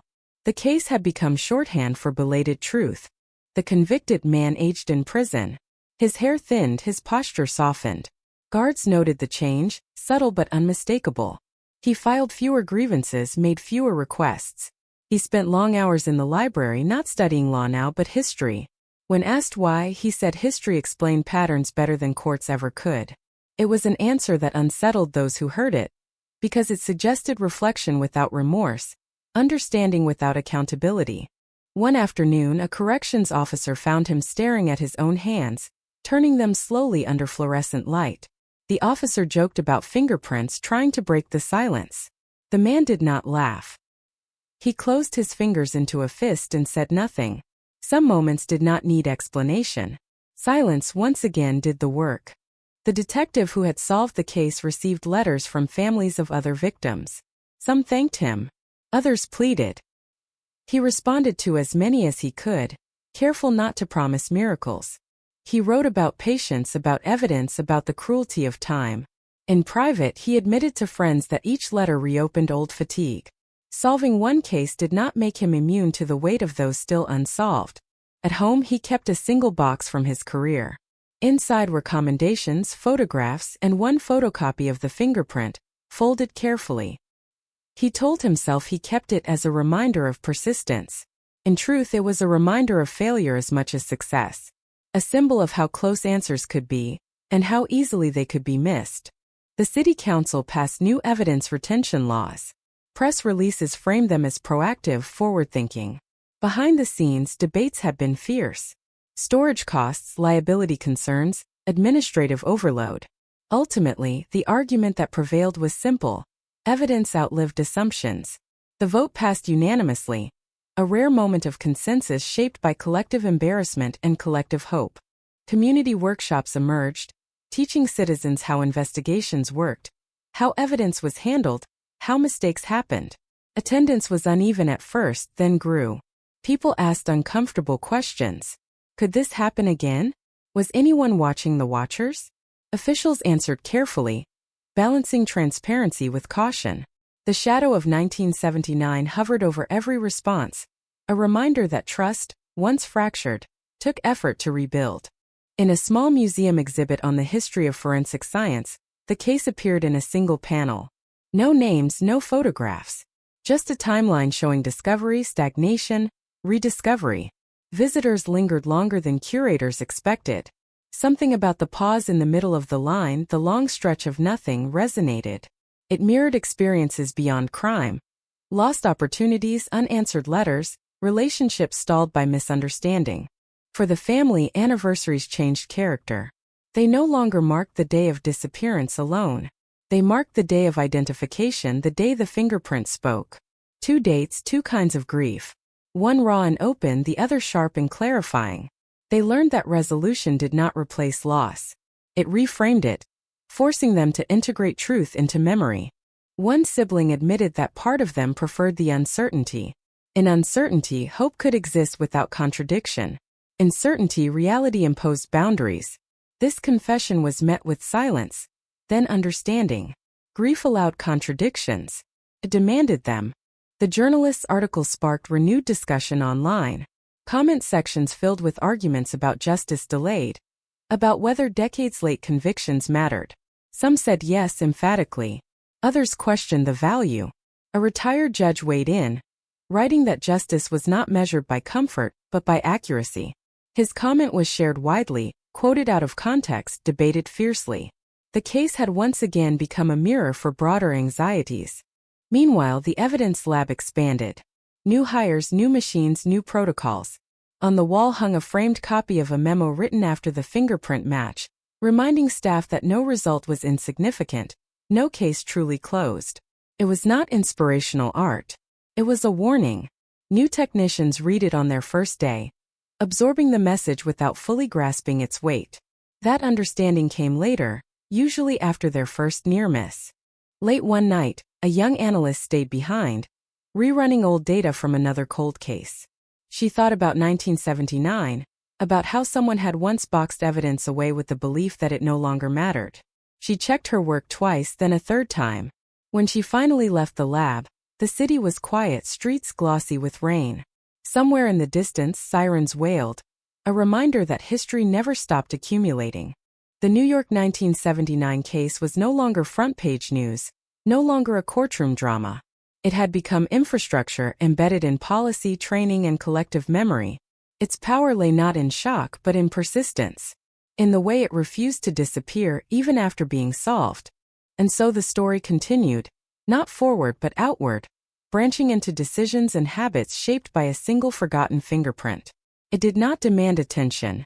It earned it. Quietly. Relentlessly. Like evidence waiting, patient and unchanging, for someone to finally look closely enough and listen to what it had been saying all along. The city moved on in the way cities always do, fast and indifferent on the surface, yet beneath the motion there were undercurrents shaped by old scars.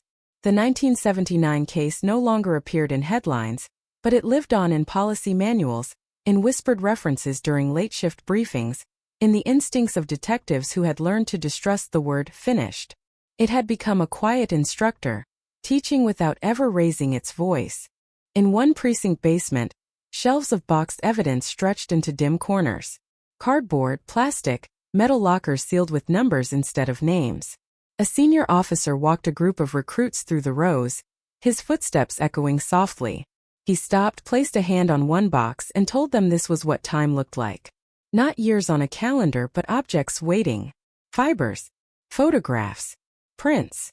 He did not mention 1979 by name, but everyone knew it hovered there, invisible and unavoidable. One recruit asked what haunted him most after decades on the job. The officer paused longer than expected. He said it wasn't the crimes themselves. It was the moments when nothing happened. Weeks when no calls came in, months when files gathered dust. Because that was when mistakes grew roots. Silence, he warned them, was the most dangerous accomplice. Across town, the victim's childhood home was finally sold. New owners painted over the faded siding, replaced the windows, planted fresh shrubs. Neighbors watched the changes with mixed feelings. Progress always felt intrusive when built on memory. A local paper ran a small feature on the house's history, careful not to sensationalize. Readers wrote in, some thanking the paper, others accusing it of reopening wounds. The editor replied that history didn't close just because doors did. The family attended the house's final walkthrough together. Empty rooms echoed differently, stripped of furniture and ghosts alike. In the bedroom, sunlight spilled across the floor where posters had once hung. One sibling traced the wall with their fingertips, stopping where a growth chart had been penciled decades ago. The marks were gone, painted over, yet remembered with aching clarity. Resolution had not erased the need to remember. In prison, the convicted man received news of the house sale through a letter. He folded the paper carefully, placed it in a drawer, and stared at the wall. It was the first time he allowed himself to imagine that the world beyond the fence had truly changed without him. Not just moved forward but reshaped itself. The thought unsettled him more than the sentence ever had. He began to speak less during visits. His lawyer noticed the shift, the way answers shortened, the way eyes lingered elsewhere. When pressed, he said time was louder than he expected, that it filled spaces he had once occupied with certainty. The lawyer wrote this down, unsure why, sensing it mattered even if it would never be used. The detective, now teaching part-time, watched his students wrestle with hypothetical cases. He challenged them to question assumptions, to interrogate their own confidence. When someone declared a case obvious, he smiled thinly and asked them to explain why. He told them about evidence that waited, about answers delayed not by malice, but by human haste. The room always grew quieter then. One evening after class, a student approached him, asking if it was possible to trust instincts after seeing how wrong things could go. The detective answered honestly. Instincts were tools, not truths. They pointed, they did not conclude. He said the moment instincts replaced verification, justice began to drift. The student nodded, absorbing more than the words themselves. Online forums continued to dissect the 1979 case, now with the tone of post-mortem rather than outrage. Amateur analysts debated alternate timelines, speculated on what might have happened if the fingerprint had been processed earlier. Some framed it as tragedy, others as inevitability. A few insisted the delay had been necessary, that society had needed to change first. These arguments revealed less about the case and more about the people making them, each searching for meaning in delay. A documentary crew requested access to old evidence footage. Their pitch promised sensitivity, education, restraint. Officials hesitated, wary of spectacle. After months of negotiation, limited access was granted. The crew filmed gloved hands opening boxes, cameras lingering on labels and dates. In editing, they cut out dramatic music, letting silence dominate. The result was unsettling in its restraint. Viewers described feeling watched by the evidence itself. When the documentary aired, ratings were modest but reactions intense. Teachers screened clips in classrooms. Law students debated ethical obligations. Families of other victims called hotlines asking about forgotten evidence. The ripple effect spread quietly, reshaping expectations about accountability and patience. In a city hospital, an elderly woman recognized the case while watching the program. She had lived near the crime scene in 1979, had given a statement that led nowhere. For years she assumed it had been useless. Now, watching the timeline unfold, she wondered if her words had mattered after all. She asked her granddaughter to look up the old police report. When they found her name, faded but present, she cried. Validation, even decades late, carried unexpected weight. The evidence lab received increased funding, but also increased scrutiny. Audits became routine. Mistakes were documented publicly. Transparency replaced defensiveness. Staff meetings included discussions of failure alongside success. It was uncomfortable, necessary work. No one pretended perfection was possible anymore. The goal shifted to humility. Late at night, the city skyline reflected in the river, lights trembling with each ripple. Somewhere beneath the surface, currents pulled steadily, indifferent to human schedules. The metaphor was not lost on those who had spent years waiting for answers. Truth, like water, found paths eventually. Not always where expected. Not always in time. The family gathered one last time at the cemetery before winter set in. Leaves had fallen, covering the ground in brittle layers. They spoke quietly, sharing memories not as accusations, but as acknowledgments. One sibling said the case had taught them that closure was not an event, but a practice. Something revisited, renegotiated, lived with rather than achieved. As they left, snow began to fall, light and tentative. It softened edges, blurred outlines, yet did not erase what lay beneath. Footprints formed, overlapping, temporary. By morning they would be gone, but the ground would remember the pressure. The New York 1979 cold case, cracked by a forgotten fingerprint, no longer demanded belief in justice as a dramatic revelation. Instead, it offered a quieter lesson, that answers could survive neglect. That silence was not absence. That even when decades passed, the past remained present, waiting for attention. And somewhere, in boxes and databases, in memories and margins, other evidence waited too. Unimpressed by time. Unmoved by impatience. Ready, as it always had been, to speak when finally asked the right way. By the time winter hardened into ice, the case had slipped from public debate into something quieter and more enduring, a reference point rather than a spectacle. It was no longer shouted by anchors or dissected by panels. It lived instead in training rooms, in policy footnotes, in the pauses detectives took before closing a file. The New York 1979 cold case had become a shadow that moved alongside the system, invisible but influential, shaping decisions without announcing itself. In the Archives Division, A new protocol required a second review of all dormant evidence older than 20 years. Clerks worked methodically, hands steady, eyes tired, scanning barcodes and handwritten labels. Each box carried the weight of a moment frozen in panic or grief. Some contained nothing but dust and broken hopes. Others held fragments still capable of speaking. The lesson was no longer abstract. Everyone knew now that silence did not mean emptiness. One afternoon, a technician paused over a fingerprint card from an unrelated case. The ink was faint, nearly lost to time. For years it had been dismissed as unusable. Remembering 1979, she hesitated before marking it degraded. She ran it through updated imaging software instead. The system flagged a partial match. It wasn't conclusive, but it was enough to reopen a door. Somewhere, another family might soon receive a call they had stopped expecting. The ripple spread slowly, unevenly. Prosecutors adjusted how they spoke about certainty. Words like probable and conclusive were weighed more carefully. Defense attorneys cited the 1979 case in motions, arguing that evidence once considered final could no longer be treated as immutable. Courts resisted at first, wary of destabilizing precedent, but the argument lingered. Justice, it seemed, was learning to live with doubt. The detective who had once carried the case like a personal failure now found himself invited to conferences. He spoke without drama, without heroism. He described rooms that smelled of old paper, the sound of boxes sliding open, the feeling of realizing the answer had been present all along. Audiences listened intently, unsettled by the ordinariness of the revelation. There was no villainous mastermind behind the delay, just human limits, time, assumptions. After one talk, a young analyst approached him and asked what frightened him more, unsolved cases or solved ones. He answered without hesitation, solved cases, because they tempted people to stop looking. The analyst nodded, scribbling notes, unaware that this sentence would echo later, in ways neither of them could predict. In a quiet apartment in Queens, the victim's mother's belongings were sorted by distant relatives.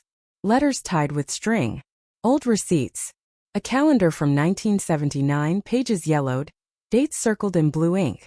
On one page, a note read simply, "Call police." It had been written the day after everything changed. The relative held the calendar for a long time, struck by how small the handwriting was, how controlled. Grief contained in pen strokes.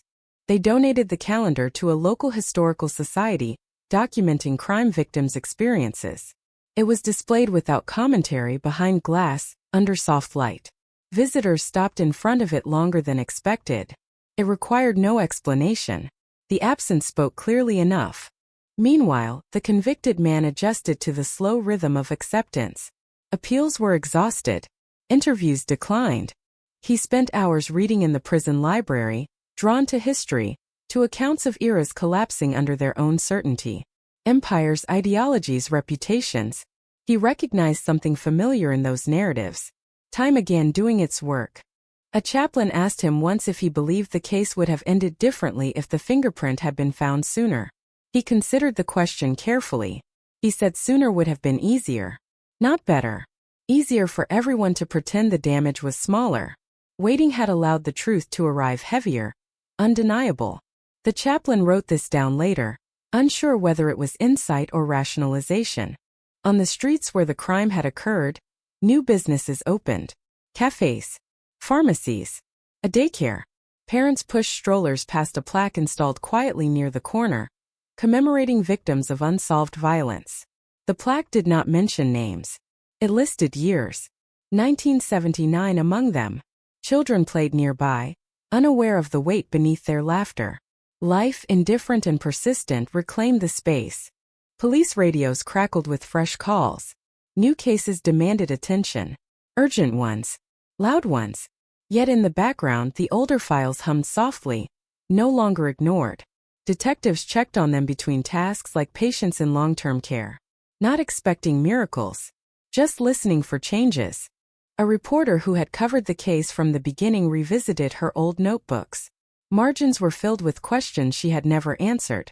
She wrote a final column, not about the crime but about uncertainty. About how journalism, like policing, had once chased closure too aggressively. She admitted her own impatience. her own acceptance of official conclusions. Readers responded with surprising gentleness.